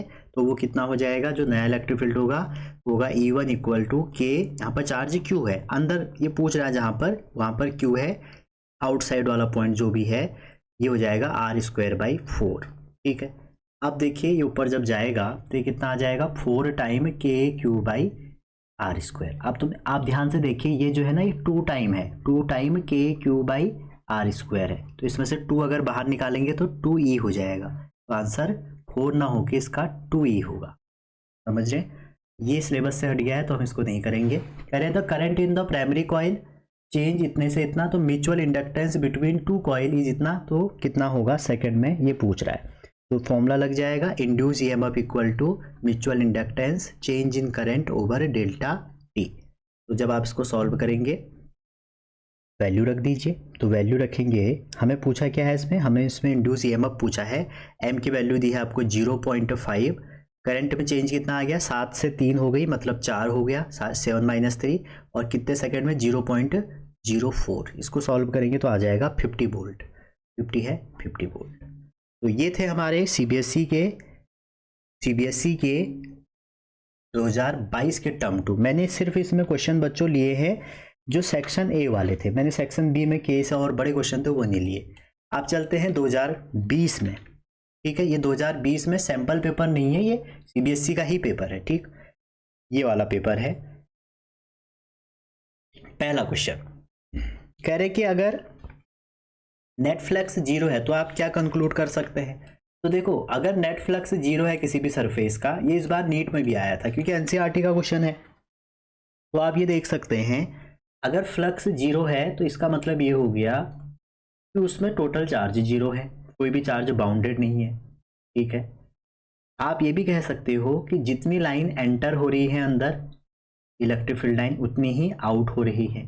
ठीक है, तो इसका जो करेक्ट ऑप्शन होगा वो हो जाएगा आपका कौन सा वाला, पहले वाले का ए ऑप्शन करेक्ट हो जाएगा क्योंकि कोई भी चार्ज नहीं है बाउंड कर रहे हैं। ठीक है, आगे करें इलेक्ट्रिक डायपोल है, plus Q minus Q separate कर रहे हैं, स्टेबल इक्विलिब्रियम। तो स्टेबल इक्विलिब्रियम में मैंने अभी आपको बताया था एनर्जी होती है पी ई कॉस थीटा और स्टेबल में कॉस रख दीजिए 0, तो कितना हो जाएगा माइनस पी डॉट ई हो जाएगा। ऑप्शन में कुछ और है, तो पी की वैल्यू क्या होती है 2AQ मतलब चार्ज इनटू डिस्टेंस, तो जहां पर QLE है वो करेक्ट है। तो यहाँ पर QLE कहाँ पर है, QLE है इसमें सी ऑप्शन ना, सी ऑप्शन। चलिए थर्ड क्वेश्चन देखते हैं। कह रहे पोटेंशियोमीटर, ये हट गया है सिलेबस से तो इसको हम नहीं करेंगे। पोटेंशियोमीटर की बात कह रहे हैं कि दो रेजिस्टेंस है पैरेलल में कनेक्ट किए हैं तो उनकी पावर बताओ। तो सिंपल सी बात है, पावर होती है V²/R। तो दो रजिस्टर की मान लो पहले की P1 है दूसरे की P2 है, तो ये कितना हो जाएगा, पैरेलल में पोटेंशियल सेम रहेगा तो इसका V²/R1 हो जाएगा और इसका V²/R2 हो जाएगा। तो दोनों का रेशियो निकालना है, तो P1/P2 कितना हो जाएगा R2/R1 और R1 R2 दिए हैं 6 और 4, तो आंसर आ जाएगा 3/2। 3/2 है जी हाँ। आगे चलते हैं, इसी में आगे बढ़ेंगे अगर आप। अगला क्वेश्चन है मैग्नेटिक डायपोल मोमेंट। जो आपका मैग्नेटिक डायपोल मोमेंट है वो किस पे डिपेंड नहीं करेगा। ठीक है, तो जो मैग्नेटिक डायपोल मोमेंट है हमारा, जो इसमें करेक्ट ऑप्शन है वो क्या है, इंडिपेंडेंट, ये बोल सकते हैं आप, जो हमारा मैग्नेटिक डायपोल मोमेंट है वो डज नॉट लिखा है। अच्छा, तो वो जो मटेरियल है आपके मटेरियल ऑफ टर्न पे डिपेंड नहीं करेगा, बाकी वो सभी पे डिपेंड करेगा जितनी भी हमारे यहाँ पे है। करेक्ट ऑप्शन यहाँ पे डी हो गया। मैग्नेटिक डायपोल मोमेंट का फॉर्मूला होता है NIA। ठीक है, कह रहे larger aperture of objective lens in astronomical. Astronomical में क्या होता है कि लार्जर एपरेचर होता है और टेलीस्कोप माइक्रोस्कोप में स्मॉलर होता है। तो लार्जर एपर्चर जो होता है वो पूछ रहा है उसका क्या रीजन है। देखो जब लार्जर एपर्चर होगा तो इसका रिजॉल्विंग पावर भी ज़्यादा होगी, ठीक है। आगे कह रहे हैं बाई कॉन्वेक्स लेंस है जिसका रिफ्रैक्टिव इंडेक्स इतना है, उसको इमर्स किया इन लिक्विड में और वो इनविजिबल हो गया, प्लेन की तरह बिहेव करेगा, तो रिफ्रैक्टिव इंडेक्स ऑफ लिक्विड बताओ। देखो जब भी ऐसी कंडीशन आएगी ना कि आपने लेंस को किसी अदर मीडियम में डाला और लेंस क्या हो जाएगा, वैसी बिहेव करने लग जाएगा, इसका मतलब ये हो गया कि दोनों का रिफ्रैक्टिव इंडेक्स सेम हो गया। अगला है कि for a glass prism the minimum angle of deviations, ठीक है, जो मिनिमम है वो किसके लिए होगा, ठीक। अब आप देखो एंगल ऑफ डिवीजन जो आप प्रिज्म के लिए पढ़ते हैं, ग्लास का जो प्रिज्म है उसमें होता है n-1 ए है प्रिज्म एंगल और n वेवलेंथ पे ऐसे डिपेंड करता है। तो अगर लैम्डा ज़्यादा होगा तो n कम होगा, ठीक है, समझ रहे। और n अगर कम हो गया तो फिर ये भी कम होगा। तो आपको पता है बिब ग्योर से कि सबसे ज़्यादा वेवलेंथ किसकी होती है, रेड की होती है। तो रेड की वेवलेंथ ज़्यादा होगी तो उसके लिए n कम होगा, n कम होगा तो डेल्टा भी कम होगा, तो रेड कलर के लिए मिनिमम होगा। आगे कह रहे हैं रदरफोर्ड मॉडल, तो रदरफोर्ड मॉडल ने क्या कहा था, कौन सा गलत पूछ रहा है, सही नहीं पूछ रहा, ठीक है। तो रदरफोर्ड साहब का जो स्टेबिलिटी है वो नहीं समझा पाए थे, वो ईमान इफेक्ट, हाइड्रोजन स्पेक्ट्रम, ये सारी चीजें नहीं बता पाए थे। आगे फोटोन से क्वेश्चन आया है। फोटोन में देखो आपसे क्या क्या है कि इसमें एनर्जी इतनी इतनी है तो उसका वर्क फंक्शन इतना है, मटेरियल एक ही है तो काइनेटिक एनर्जी बताओ। तो काइनेटिक एनर्जी हो जाएगा एनर्जी माइनस वर्क फंक्शन, तो फर्स्ट का तो फर्स्ट में ले लो और दूसरे के लिए अगर निकालोगे तो वो हो जाएगा energy E2 minus work function same ही रहेगा, ठीक है। 1 माइनस 0.5 और दूसरा हो जाएगा 2 माइनस 0.5, तो ये आ जाएगा 1/3 आ जाएगा, 1/3। अगला क्वेश्चन ये सिलेबस में नहीं है, उसमें फिल इन द ब्लैंक्स भी आते थे। ये क्वेश्चन है ट्रांसफॉर्मर से, कह रहा है लेमिनेटेड जो कोर यूज किया जाता है वो किस लिए किया जाता है। तो जो लेमिनेटेड कोर है वो हमारा मिनिमाइज क्या करता है, वो हमारा एडी करंट के जो लॉस है, ठीक है, उसको आप क्या कर, ये इससे हम मिनिमाइज करते हैं, ठीक है। तो यहाँ से ये बातें आप देख ली। The number of turn of solenoid are double without changing its length and area the self inductance will becomes, ठीक है। अभी भी बताया था मैंने, सेल्फ इंडक्टेंस हो म्यूचुअल इंडक्टेंस हो तो n स्क्वायर के प्रोपोर्शनल होते हैं। तो अगर आप नंबर ऑफ टर्न को डबल करते हैं तो सेल्फ इंडक्टेंस 4 टाइम हो जाएगा।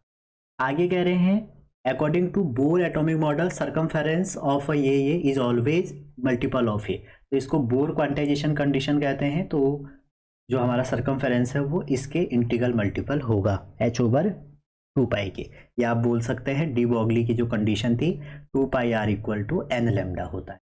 ये आपके सिलेबस में हट गया। कह रहे ray of light on passing through equilateral prism suffer of minimum deviation equal to angle of prism,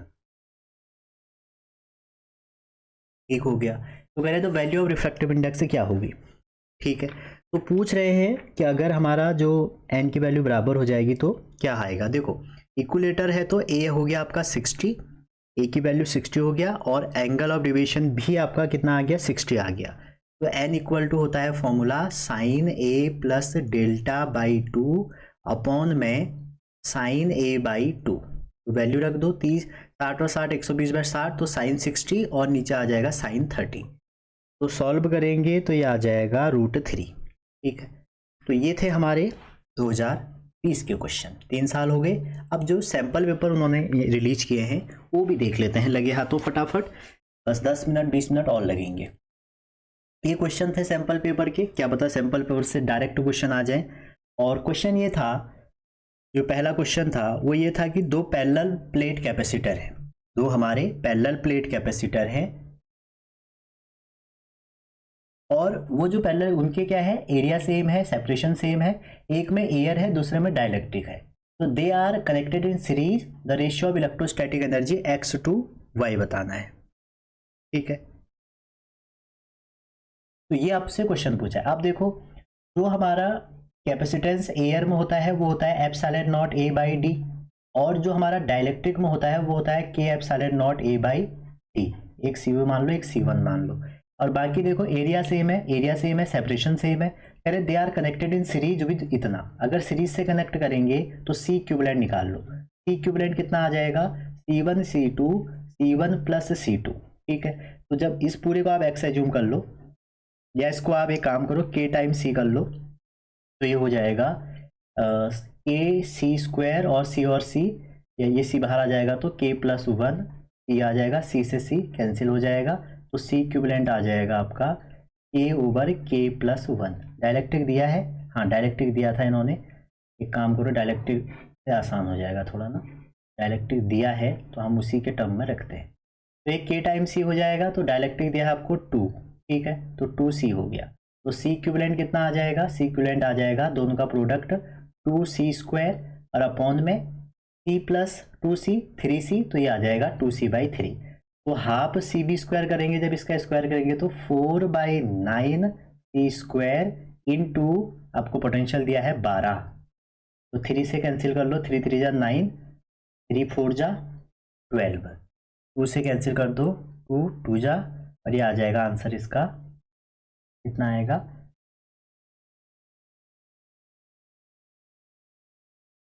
निकालना क्या था, अच्छा अच्छा गलत कर दिया, ये हो गया, क्या कर रहा हूँ, C1 आ गया, ठीक है, C इक्विवेलेंट आ गया, C आपको दिया ही नहीं है, तो आपसे पूछ क्या रहा है, आपसे पूछा है तो ratio of electrostatic energy X और Y, ठीक है, तो X और Y में हमें क्या निकालनी है, इलेक्ट्रोस्टैटिक एनर्जी, तो half C1 half CV² plus half दोनों का जब वो कनेक्ट करके आप वो करोगे रेशियो निकालना है, ठीक है, तो रेशियो निकालिएगा यहाँ से आप क्या कर सकते हैं, रेशियो निकाल सकते हैं, और एनर्जी का फॉर्मूला क्या होता है, हाफ CB², ठीक हो गया, कोई बड़ी बात नहीं है। तो ये इस साल का जो 2024 का 23-24 का जो सैंपल पेपर है वो इन भाई साहब ने रिलीज किया है, इन्होंने हमारे CBSE वालों ने कहा इसको भी प्रैक्टिस कर लो, तो हो सकता है यहाँ से क्वेश्चन आ जाए, ठीक है, निकालना तो नहीं होगा, समझ गए होंगे आप, कितना आ जाएगा इसको सॉल्व करके आएगा 2:1, समझ रहे हैं। एक मैं आपको इसको ना निकाल के दिखा देता हूँ एक अलग से स्लाइड में, देखिए पहला के 2 केस हैं इसमें, ठीक है, ये हो गया, एक आपका ये है, एक कैपेसिटर ये है जिसको X कह रहे हैं, दूसरा ये है जिसको वो Y कह रहे हैं, इसमें एयर है, एरिया सब सेम है, इसमें डाइलेक्ट्रिक है जिसकी वैल्यू 2 है, ठीक है, और ये दोनों सीरीज में कनेक्ट है, वोल्टेज कितना दिया था, वोल्टेज दिया है 12 वोल्ट, ठीक हो गया, ये है भैया 12 वोल्ट। अब आपसे कह रहे हैं कि वो निकालो, क्या आप देखो CX निकाल लोगे ना, CX कितना आया, ε0 A/d जिसको मैं C लिख रहा था, और CY क्या हो जाएगा 2ε0 A/d, ठीक है। अब देखिए इसमें दोनों में एनर्जी निकालनी है, तो एनर्जी जब निकालेंगे तो हाफ CB² होता है, ठीक है ना, हाफ CB² होता है, या आप बोल सकते हो Q²/2C होता है। तो इसमें देखो चार्ज सेम होता है, आप रिजल्टेंट भी मत निकालो, चार्ज सेम होता है सीरीज में, तो energy X over energy Y कितना हो जाएगा, Q²/2CX Q²/2CY, Q² से Q² कट गया, 2 से 2 कट गया, बचा क्या, बचा CY ओवर CX, CY कितना हो गया 2 टाइम इसको आप लिख सकते हो CX, तो 2CX/CX, तो इससे कट गया 1। देखो हम ये नहीं लगा सकते यहाँ पे क्योंकि पोटेंशियल इसमें डिफरेंट होता है, ठीक है, फिर लंबी प्रोसेस हो जाएगी, पोटेंशियल मत लगाइएगा, आपको सी के टर्म में रखना है, उसके बाद इसको दोनों को रेशियो कर देना है।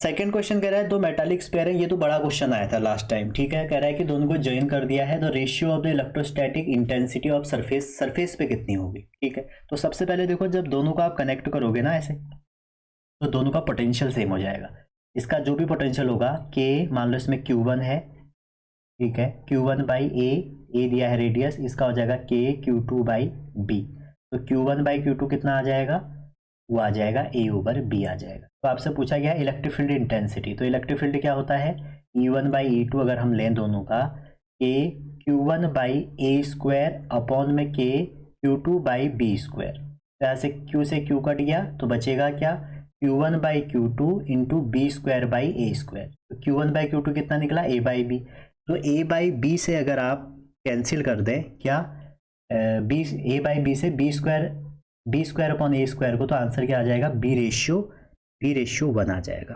ठीक है। ये क्वेश्चन उन्होंने पिछली बार दिया था बड़े में, तो इसको आप तैयार कर लेना, B रेशियो 1 आ जाएगा। आगे करें the electron drift speed is so small and the electron charge is very small, but we still obtain large amount of current in conductor with which is due to, किसकी वजह से ऐसा होता है?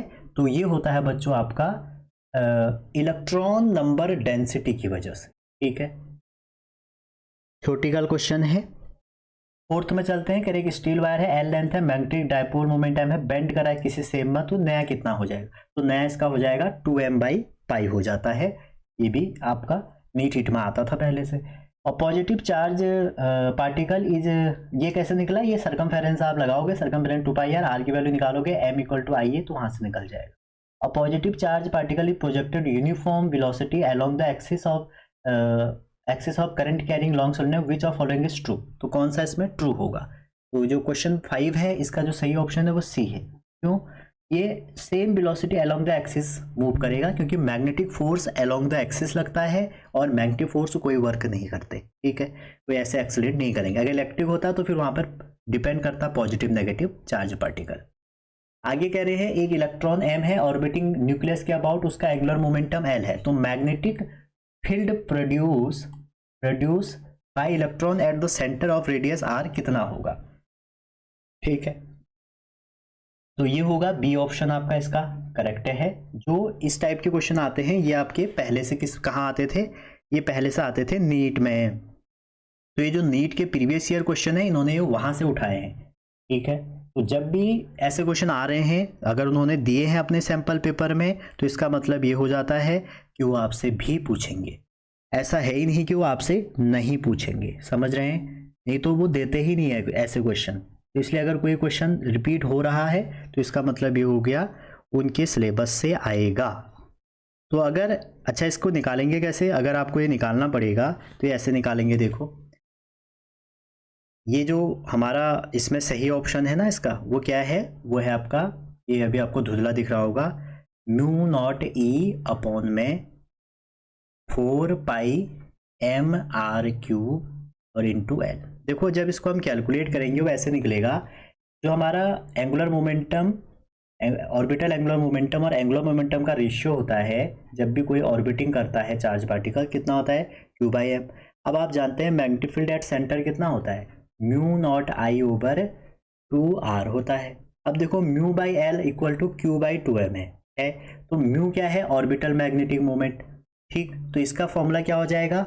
इसका हो जाएगा करंट इंटू πr²। ठीक है, और अपॉन में क्या हो गया? l हो गया, इक्वल टू q क्या आ जाएगा? E/2m आ जाएगा। तो यहाँ से करंट आ जाएगी आपकी EL/2m πr²। इस I की वैल्यू को आप यहाँ रख दो, क्योंकि अगर आपका इलेक्ट्रॉन घूम रहा है न्यूक्लियस के चारों तरफ तो वो किसकी तरह बिहेव करेगा? वो बिहेव करेगा कॉइल की तरफ। ठीक है, तो उसके सेंटर में ये होता है, तो आपको क्या निकालना था? करंट निकालना था। अगला क्वेश्चन है, अगला जो इसमें क्वेश्चन है वो ये है, ऑप्टिक्स से रिलेटेड क्वेश्चन है और पूछ रहे हैं एक पॉइंट ऑब्जेक्ट को प्लेस किया है centre of the glass sphere of radius इतना, रिफ्रैक्टिव इंडेक्स इतना, डिस्टेंस ऑफ वर्चुअल इमेज कितनी होगी, ये पूछ रहे हैं। ठीक है, तो पॉइंट्स ऑब्जेक्ट को आपने कहाँ पे रखा है? पॉइंट ऑब्जेक्ट को रखा है आपने centre of glass sphere of radius 6 centimetre, और उसकी रेडियस भी दे रखी है। रेडियस आप ये कह सकते हैं रेडियस ऑफ कर्वेचर भी दे रखी है। ठीक है, और रिफ्रैक्टिव इंडेक्स उस ग्लास का, वैसे भी अगर नहीं देंगे, ग्लास लिख दिया है तो आपको पता होना चाहिए रिफ्रैक्टिव इंडेक्स हो जाएगा आपका 1.5। तो कह रहे हैं कि कितना होगा? तो देखो जो रे हमारी ऑब्जेक्ट है, जो हमारी रे आएगी ऑब्जेक्ट से, वो नॉर्मली आती है किसी भी सरफेस पे और इमर्ज कैसे होगी? अंडरवेट होके। ठीक, तो डिस्टेंस ऑफ जो आपके यहाँ पे वर्चुअल इमेज है वो क्या बन जाएगी? वो हमारी उतनी ही होगी जितना पे आपका रेडियस ऑफ कर्वेचर होगा। तो 6 इसका आंसर है। ये तो एजम्पशन से ही थ्योरी बेस्ड क्वेश्चन है। ठीक है, आगे कह रहे हैं क्वेश्चन नंबर 8 कह रहे हैं एक हमारा EM वेव है। ठीक है, और वो EM वेव की फ्रिक्वेंसी 5 हर्ट्ज है। ठीक है, और जो 5 हर्ट्ज अगर उसकी फ्रिक्वेंसी है वो एयर से वाटर में जा रही है तो उसकी फ्रिक्वेंसी कितनी हो जाएगी? ठीक है, तो जब भी EM वेव आपकी एक मीडियम से दूसरे मीडियम में जाएगी तो उसकी फ्रिक्वेंसी में कोई फर्क नहीं पड़ता है, तो 1:1 ही रहेगी। अच्छा, वेवलेंथ अगर पूछेंगे तो वेवलेंथ मीडियम में हो जाती है λ/n। ठीक है, n आपका रिफ्रैक्टिव इंडेक्स है। क्लियर? चलिए आगे चलते हैं। अच्छे क्वेश्चन डाले इन्होंने यहाँ पे और जब मैंने ये क्वेश्चन देखे आज तो मैंने कहा इसको करा ही देते हैं, एक भी आया तो अच्छी बात है। कह रहे the number of electron made available for conduction by dopant atom depend, जो हमारे नंबर ऑफ इलेक्ट्रॉन हैं वो किस पे डिपेंड करेंगे ये पूछ रहा है। डोपेंट मतलब जो आप उसमें डोपिंग करते हैं किसी भी सेमीकंडक्टर में, तो सेमीकंडक्टर में जब हम डोपिंग करते हैं, ठीक है, तो डोपिंग करने की से हमारी कंडक्टिविटी इंक्रीज होती है, तो जो उसमें नंबर ऑफ इलेक्ट्रॉन है वो किस पे डिपेंड करेंगे ये आपसे क्वेश्चन पूछा जा रहा है। ठीक है, कई बार आ जाता है एक नंबर बड़े क्वेश्चन में कि डोपिंग क्यों करते हैं, तो डोपिंग करते हैं कंडक्टिविटी बढ़ाने के लिए, तो इसका करेक्ट ऑप्शन है बी वाला, इंक्रीज इन एम्बिएंट टेम्परेचर। ठीक है, तो बी वाला इसका करेक्ट ऑप्शन है क्वेश्चन नंबर 9 का। अच्छा, इसमें ना क्रॉस नहीं है, सही है यहाँ, मतलब ये 1:1 हो जाएगी। चलो, इसका बी हो गया, इंक्रीज इन एम्बिएंट टेम्परेचर हो गया। नेक्स्ट अगला देखिए, अगला क्वेश्चन अच्छे क्वेश्चन है अगले। अरे आपको एक फिगर दिया हुआ है और इस फिगर में आपको एक सर्किट दिया है, अगर आप देख पा रहे हैं इसमें क्या है, एक सर्किट है। तो कह रहे हैं कि अगर उसकी जो करंट है वो 5 एम्पियर है और वो डिक्रीज हो रही है। ठीक है, ये भी क्वेश्चन कहीं जेईस में या कहीं आया था। और डिक्रीज किस रेट से हो रही है, वो हो रही है 10 की पावर 3, 10 की पावर 3 में डिक्रीज हो रही है। तो आपसे पूछ रहे हैं पोटेंशियल डिफरेंस बिटवीन ए और बी। तो देखो अब इसमें देखो ये जो करंट है ना, करंट कितनी दी है, 5 एम्पियर दे रखी है। तो जब भी आप इसको सॉल्व करते हैं ना, तो हमें di/dt करंट में जो चेंज है वो कितना दिया है, 10 की पावर 3 एम्पियर पर सेकेंड। ठीक है, अच्छा जी, और ये डिक्रीज हो रहा है तो माइनस में ले लो। तो पोटेंशियल डिफरेंस जब निकालोगे तो कितना आ जाएगा, देखो VA, ये बिल KCL जैसा लगा दो, माइनस करंट कितनी थी इसमें, करंट थी 5 एम्पियर, तो 1 में अगर 5 जाएगी तो कितना हो जाएगा, V into I into R, तो 1 इंटू 5 हो जाएगा, प्लस आपको क्या मिला, सेल का सेकंड टर्मिनल बाद में, तो प्लस का 15। उसके बाद ये क्या है, ये इंडक्टर है, और इंडक्टर में जो आपका वोल्टेज होता है वो होता है LdI/dt फैराडे लॉ, तो ये हो जाएगा। और प्लस आपका L कितना है, इंडक्टर 5 मिली हेनरी, ठीक है, 5 मिली हेनरी, तो 10 की पावर -3 इंटू di/dt है 10 की पावर 3। ठीक है, minus VB equal to 0। Solve करेंगे तो ये 5, तो ये आ जाएगा 10, और 10 और 5 आ जाएगा 15। बहुत अच्छा क्वेश्चन है, प्लस के 15 हैं। कह रहा है light travelling in a vacuum along Z axis, तो जेड एक्सिस मूव कर रही है लाइट। आपसे पूछा जा रहा है कि the set of possible electric और मैग्नेटिक फील्ड कौन सा होगा। ठीक है, तो आपको पता है अगर इलेक्ट्रिक फील्ड एक्स में है, मैग्नेटिक फील्ड वाई में है, तो इसका मतलब ये हो गया जो उसकी डायरेक्शन ऑफ प्रोपागेशन होगी वो क्या होगी, E क्रॉस H हो जाएगी। तो यहाँ पर आप यही चेक करना है, आपकी लाइट जेड में जा रही है तो सब तो जेड ही दे रखे हैं। ठीक है, अब देखो इलेक्ट्रिक फील्ड I में है तो मैग्नेटिक फील्ड किस में होना चाहिए, J में होना चाहिए। ठीक है, तो देखो यहाँ I है, यहाँ J है, सेकेंड में क्या है, यहाँ I है, ये कॉस है, तो अगर ये साइन है, ठीक है, तो इसको साइन होना पड़ेगा, सेम ही रहते हैं। ठीक है, अगर ये साइन देखो नेगेटिव आ गया तो ये तो नहीं हो सकता, तो इसमें साइन ये भी सही है। ठीक है, ये साइन है, कॉस है, ये भी नहीं हो सकता, दोनों साइन हो सकते हैं। तो इसका जो हमारा करेक्ट ऑप्शन हो गया वो बी वाला। अच्छा, इसमें ना ये इसलिए हुआ, अगर आप इसको देखें फर्स्ट वाला फर्स्ट एंड सेकंड हो जाएगा, इसमें 11th का बी ऑप्शन आपका करेक्ट होगा। ठीक है,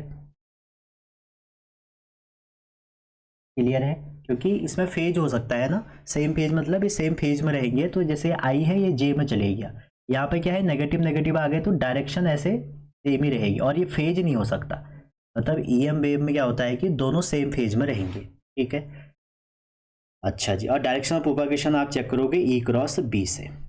क्लियर है ना, यहाँ पे ये बात ध्यान रखना, यहाँ पे इन्होंने फेज रख दिया है तो इसलिए ये नहीं हुआ, और यहाँ पे इन्होंने डायरेक्शन में -z रख दिया, ये गलत हो गया, क्योंकि डायरेक्शन इन्होंने z दे रखी है तो I क्रॉस J ही होगी। ठीक, कह रहा है kinetic energy of electron in ground state इतना है, तो पोटेंशियल एनर्जी इसमें कितनी होगी। देखो जितनी हमारी काइनेटिक एनर्जी होती है, काइनेटिक एनर्जी है, अगर टोटल एनर्जी दी है तो वो माइनस ऑफ काइनेटिक एनर्जी हो जाएगी, क्योंकि ये और टोटल दे रखी है तो माइनस करके काइनेटिक आ जाएगा, और काइनेटिक दी है तो उसको फिर माइनस करके टोटल आ जाएगा। पोटेंशियल एनर्जी निकालनी है तो -2 टाइम काइनेटिक एनर्जी करना पड़ेगा।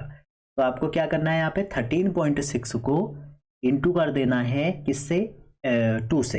तो जब इसको आप इंटू करेंगे तो आपका यही ऑप्शन लग रहा है, क्योंकि जीरो तो हो नहीं सकता, प्लस हो नहीं सकता, इसको डबल इंटू करना है। ठीक है, एजर्सन रीजन आ गया। देखो एजर्सन रीजन इजी है, इसके अच्छे दिए हैं इन्होंने। ठीक है, क्वेश्चन कह रहा है कि the net magnetic force experience by a current carrying loop in a uniform magnetic field is 0।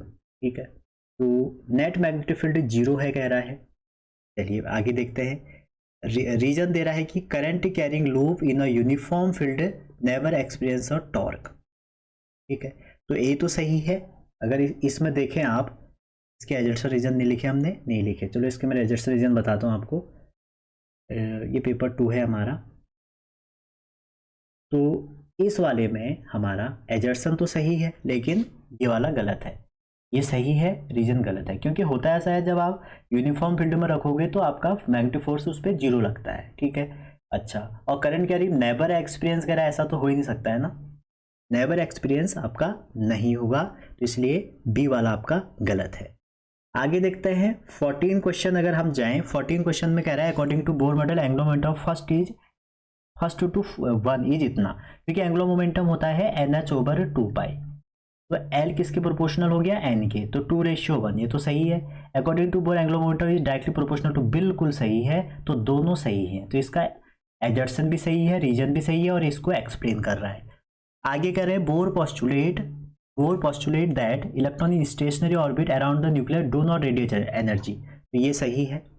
आगे कह रहे हैं according to classical physics all accelerated electron radiate energy, तो देखो ये भी सही है। ठीक है, आपने रदरफोर्ड मॉडल देखा होगा, एनर्जी वेस्ट करते करते एक बार उसमें डूब जाएगा, लेकिन ये इसको एक्सप्लेन नहीं कर रहा।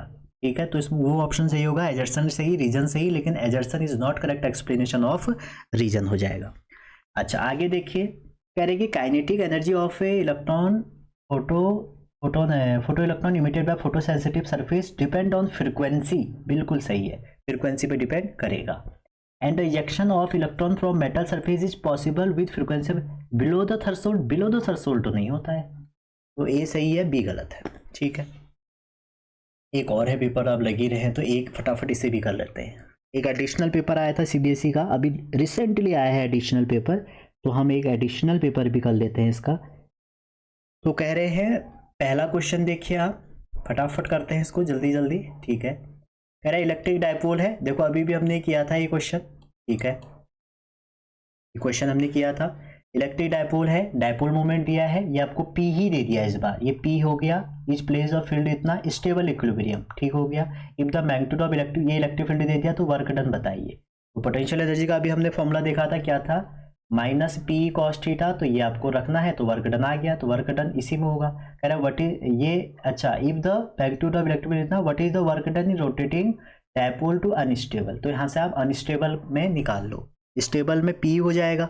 ठीक है, और अनस्टेबल में कितना, स्टेबल में -P हो जाएगा, अनस्टेबल में P हो जाएगा, तो P का वैल्यू निकालो, फिर उसको डबल कर देना, क्योंकि अगर आप P माइनस P करोगे तो कितना आ जाएगा, वो आ जाएगा आपका 2 टाइम P। तो P कितना है, 4 × 10⁻⁹, और E कितना है, 3 × 10⁻3, तो चाहे तो 12 24 हो गया। ठीक है, 24 एक ही में है, C ऑप्शन करेक्ट हो गया। समझ रहे हैं ना, ऐसा होता है ना, डायपोल की कंडीशन ये स्टेबल होती है, तो स्टेबल में जो हमारी पोटेंशियल एनर्जी होती है वो P होती है, और ये अनस्टेबल होता है, अनस्टेबल में +P होती है। तो आपसे कह रहे हैं यहाँ से यहाँ चेंज करना है, तो यहाँ से यहाँ कितना हो गया, P हो गया, -P हो गया, तो 2P हो गया। ठीक है, तो 2P आंसर आ जाए। कह रहे हैं इनफाइनाइट लाइन चार्ज है जिसकी ये लैम्डा दिया है, और कह रहे हैं कि what is the magnitude of the force acting on alpha particle place at a distance 4 centimetre from the line of charge. तो देखो अल्फा पार्टिकल है, तो आपको देखो यहाँ पर फोर्स निकालना है, फोर्स क्या होता है, Q टाइम E होता है। अब देखो Q अल्फा पार्टिकल का चार्ज है, और अल्फा पार्टिकल का चार्ज होता है 2 time E into electric field due to infinite charge, ये हो गया। तो आप क्या करना है, 2 E की वैल्यू रख दो, लैम्डा रख दो, सब कुछ दिया है, वैल्यू रख के कॉमेंट करना आंसर।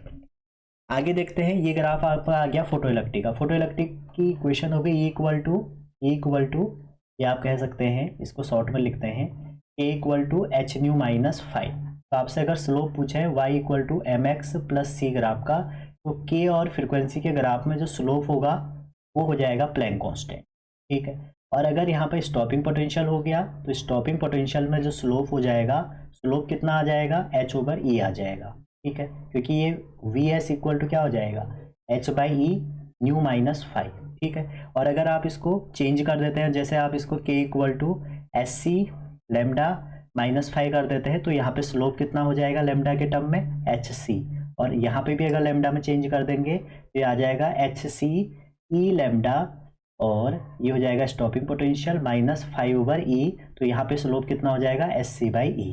अब क्वेश्चन में क्या पूछ रहे हैं, क्वेश्चन कह रहे हैं कि ग्राफ इतना इतना, इमिटेड इतना, कह रहे फ्रीक्वेंसी इतना फॉर ए गिवन मेटल, कह रहा which work function of a graph. तो ग्राफ देखो किस में है, ग्राफ है काइनेटिक एनर्जी और इसमें, तो वर्क फंक्शन इसमें क्या हो जाएगा, नेगेटिव इंटरसेप्ट, तो y का नेगेटिव इंटरसेप्ट दिया है इन्होंने, तो यहाँ पे बी ऑप्शन इसका करेक्ट हो जाएगा, ठीक है।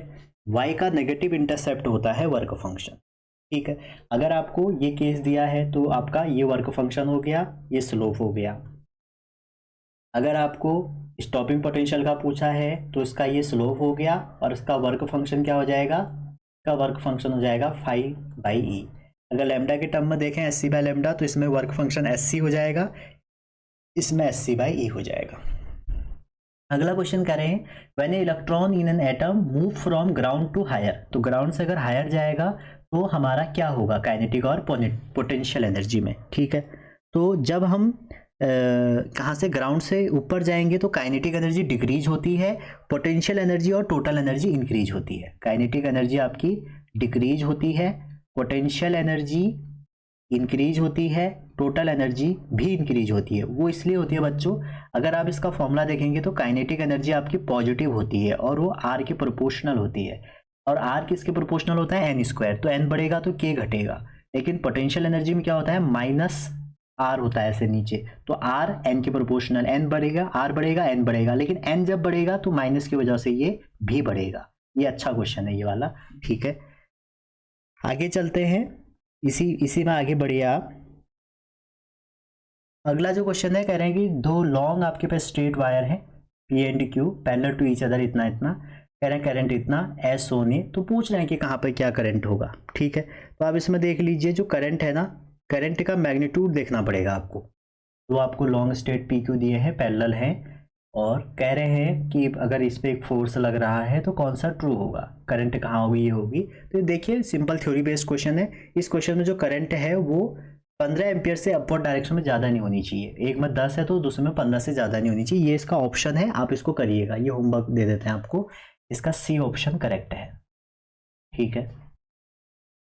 आगे क्वेश्चन देखो, एक रॉड है, सस्पेंड कर रहे हैं इसमें परपेंडिकुलरली, ये कह रहे हैं कि विच of the following is true for the rod, तो रॉड के लिए क्या हमारा ट्रू ऑप्शन है, ठीक है। तो इसमें P दिया है, every atom in rod has a zero dipole moment. आप देखो, अगर आप इस रॉड को इसमें रख रहे हैं, यहाँ पर आपने रखा, तो कह रहे हैं कि every atom in the rod has zero dipole moment. True बताना है आपको, aligning itself perpendicular to magnetic field हो रहा है, तो फील्ड सस्पेंड रख रहे हैं, तो जो पहला ऑप्शन है वो सही है, ओनली P ठीक है, ठीक है, P वाला सही है। क्यों कह रहा है, the rod is attracted when taken near the pole of steel, ये ऐसा कुछ नहीं है, ठीक है। आर कह रहे हैं the relative permeability of a material is, हाँ ये सही है। अगर ये रॉड ऐसे जा रही है ना तो ये डायमैग्नेटिक है, तो इसकी क्या होगी, लेस देन 1 हो जाएगी। आगे कह रहे हैं the susceptibility of material directly proportional to temperature, कहाँ होती है डायमैग्नेटिक की, ठीक है। ये हमें डायमैग्नेटिक दिया है, अगर ये अलाइंड हो जाती तो इसका मतलब ये पैरा या फेरो होती, तो P और R सही है। अगला क्वेश्चन है, 3 स्टूडेंट है, उन्होंने एक सोलोनॉइड बना। अगला क्वेश्चन है आपका, 3 स्टूडेंट है, उन्होंने एक सोलोनॉइड कंस्ट्रक्ट किया, 35 उसकी क्या दी है भैया, 35 दे रखी है आपको लेंथ, अच्छा जी। अरे they are is given to इतना इतना, ये है, तो पूछ क्या रहे हैं, पूछ रहे हैं कि मैग्नेटिक फील्ड किससे ज़्यादा होगा। देखो बच्चों, सोलोनॉइड का मैग्नेटिक फील्ड होता है म्यू नॉट एन आई, ठीक है, और ये आप बोल सकते हो mu not an I over L, clear. अब एल तो सेम है। अब ध्यान दीजिए, यहाँ पे कोर जो है, कोर है यहाँ पर आयरन और 2 में है एयर, तो अगर फेरोमैग्नेटिक की कोर बनाएंगे तो म्यू नॉट ज़्यादा होगा, परमिबिलिटी ज़्यादा होगी उसकी, ठीक है। तो इसका कोर फेरोमैग्नेटिक, उसका आपका मैग्नेटिक फील्ड ज़्यादा, तो B2 बड़ा होगा। तो भाई ये कट गया, ये कट गया, बचे दो ऑप्शन। अब B1 और B2 से कैसे डिसाइड करोगे? देखो लेंथ सेम है, बात इसमें रेडियस दे रखी है। अगर रेडियस दी है बच्चों तो ये ना टोराइडल सोलेनोइड है, टोराइडल सोलेनोइड। वैसे तो सिलेबस से हट गया लेकिन सोलेनोइड टॉपिक तो है ही ना।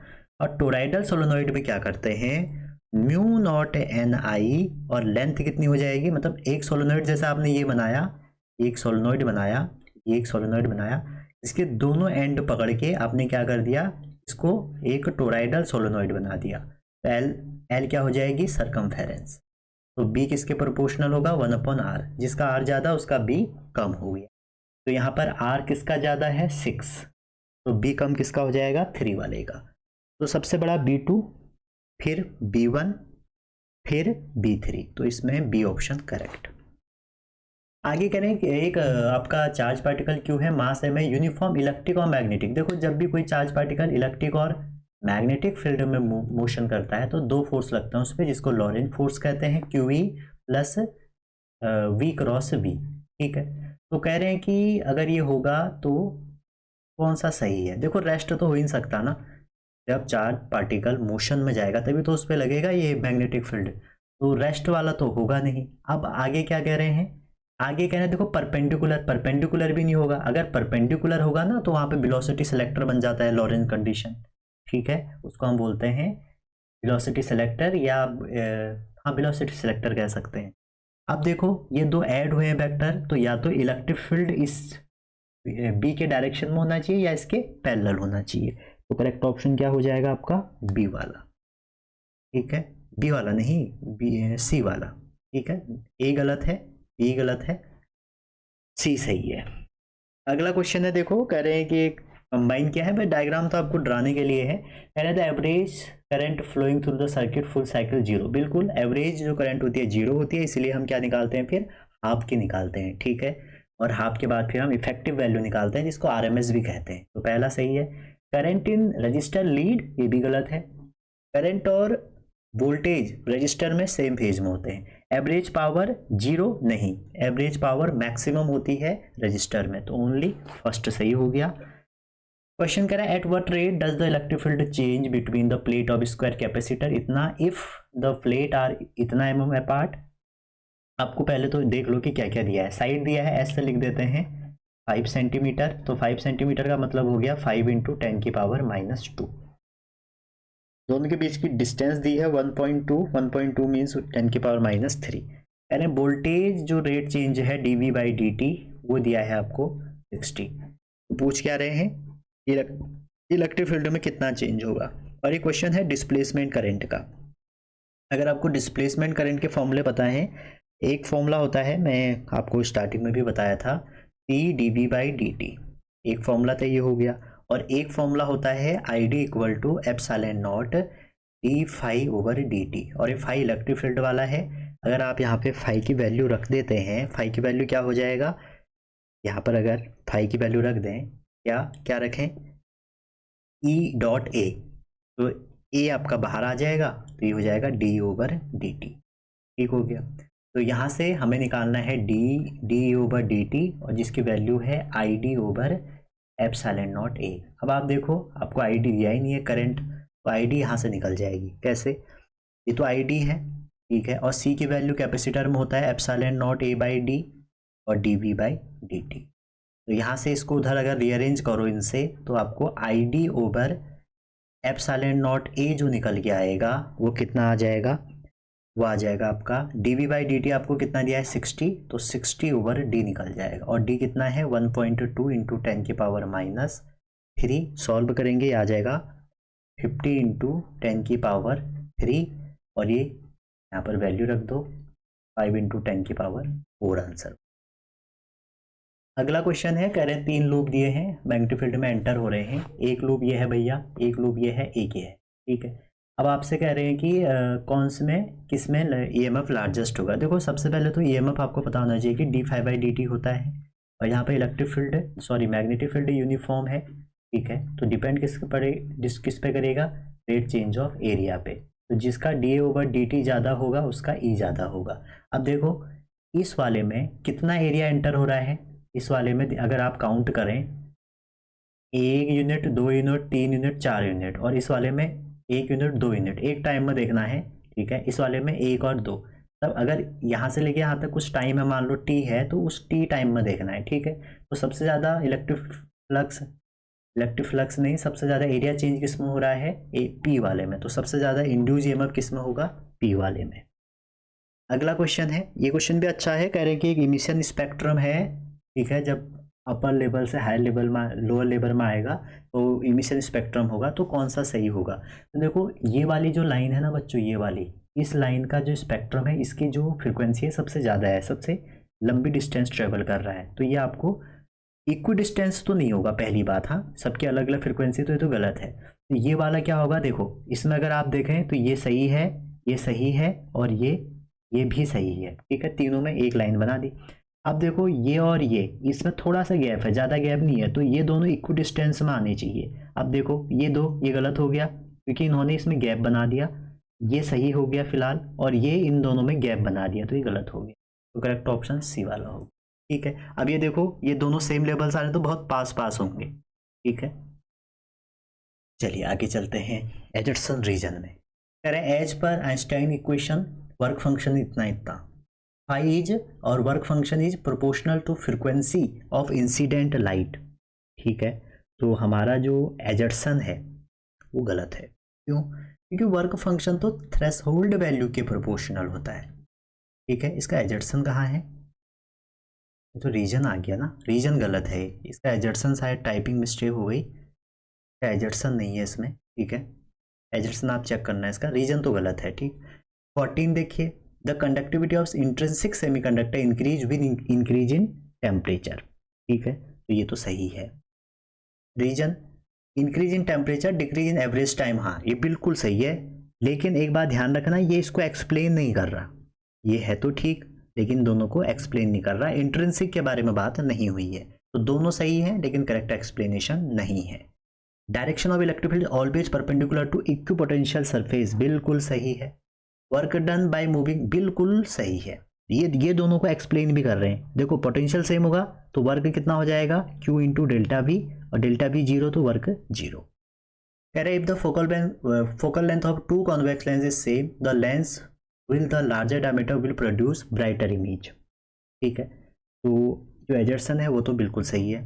रीजन कह रहा है convex lens with larger diameter are able to focus light better, नहीं ऐसा नहीं होता, ये गलत है, ठीक है। तो ये थे हमारे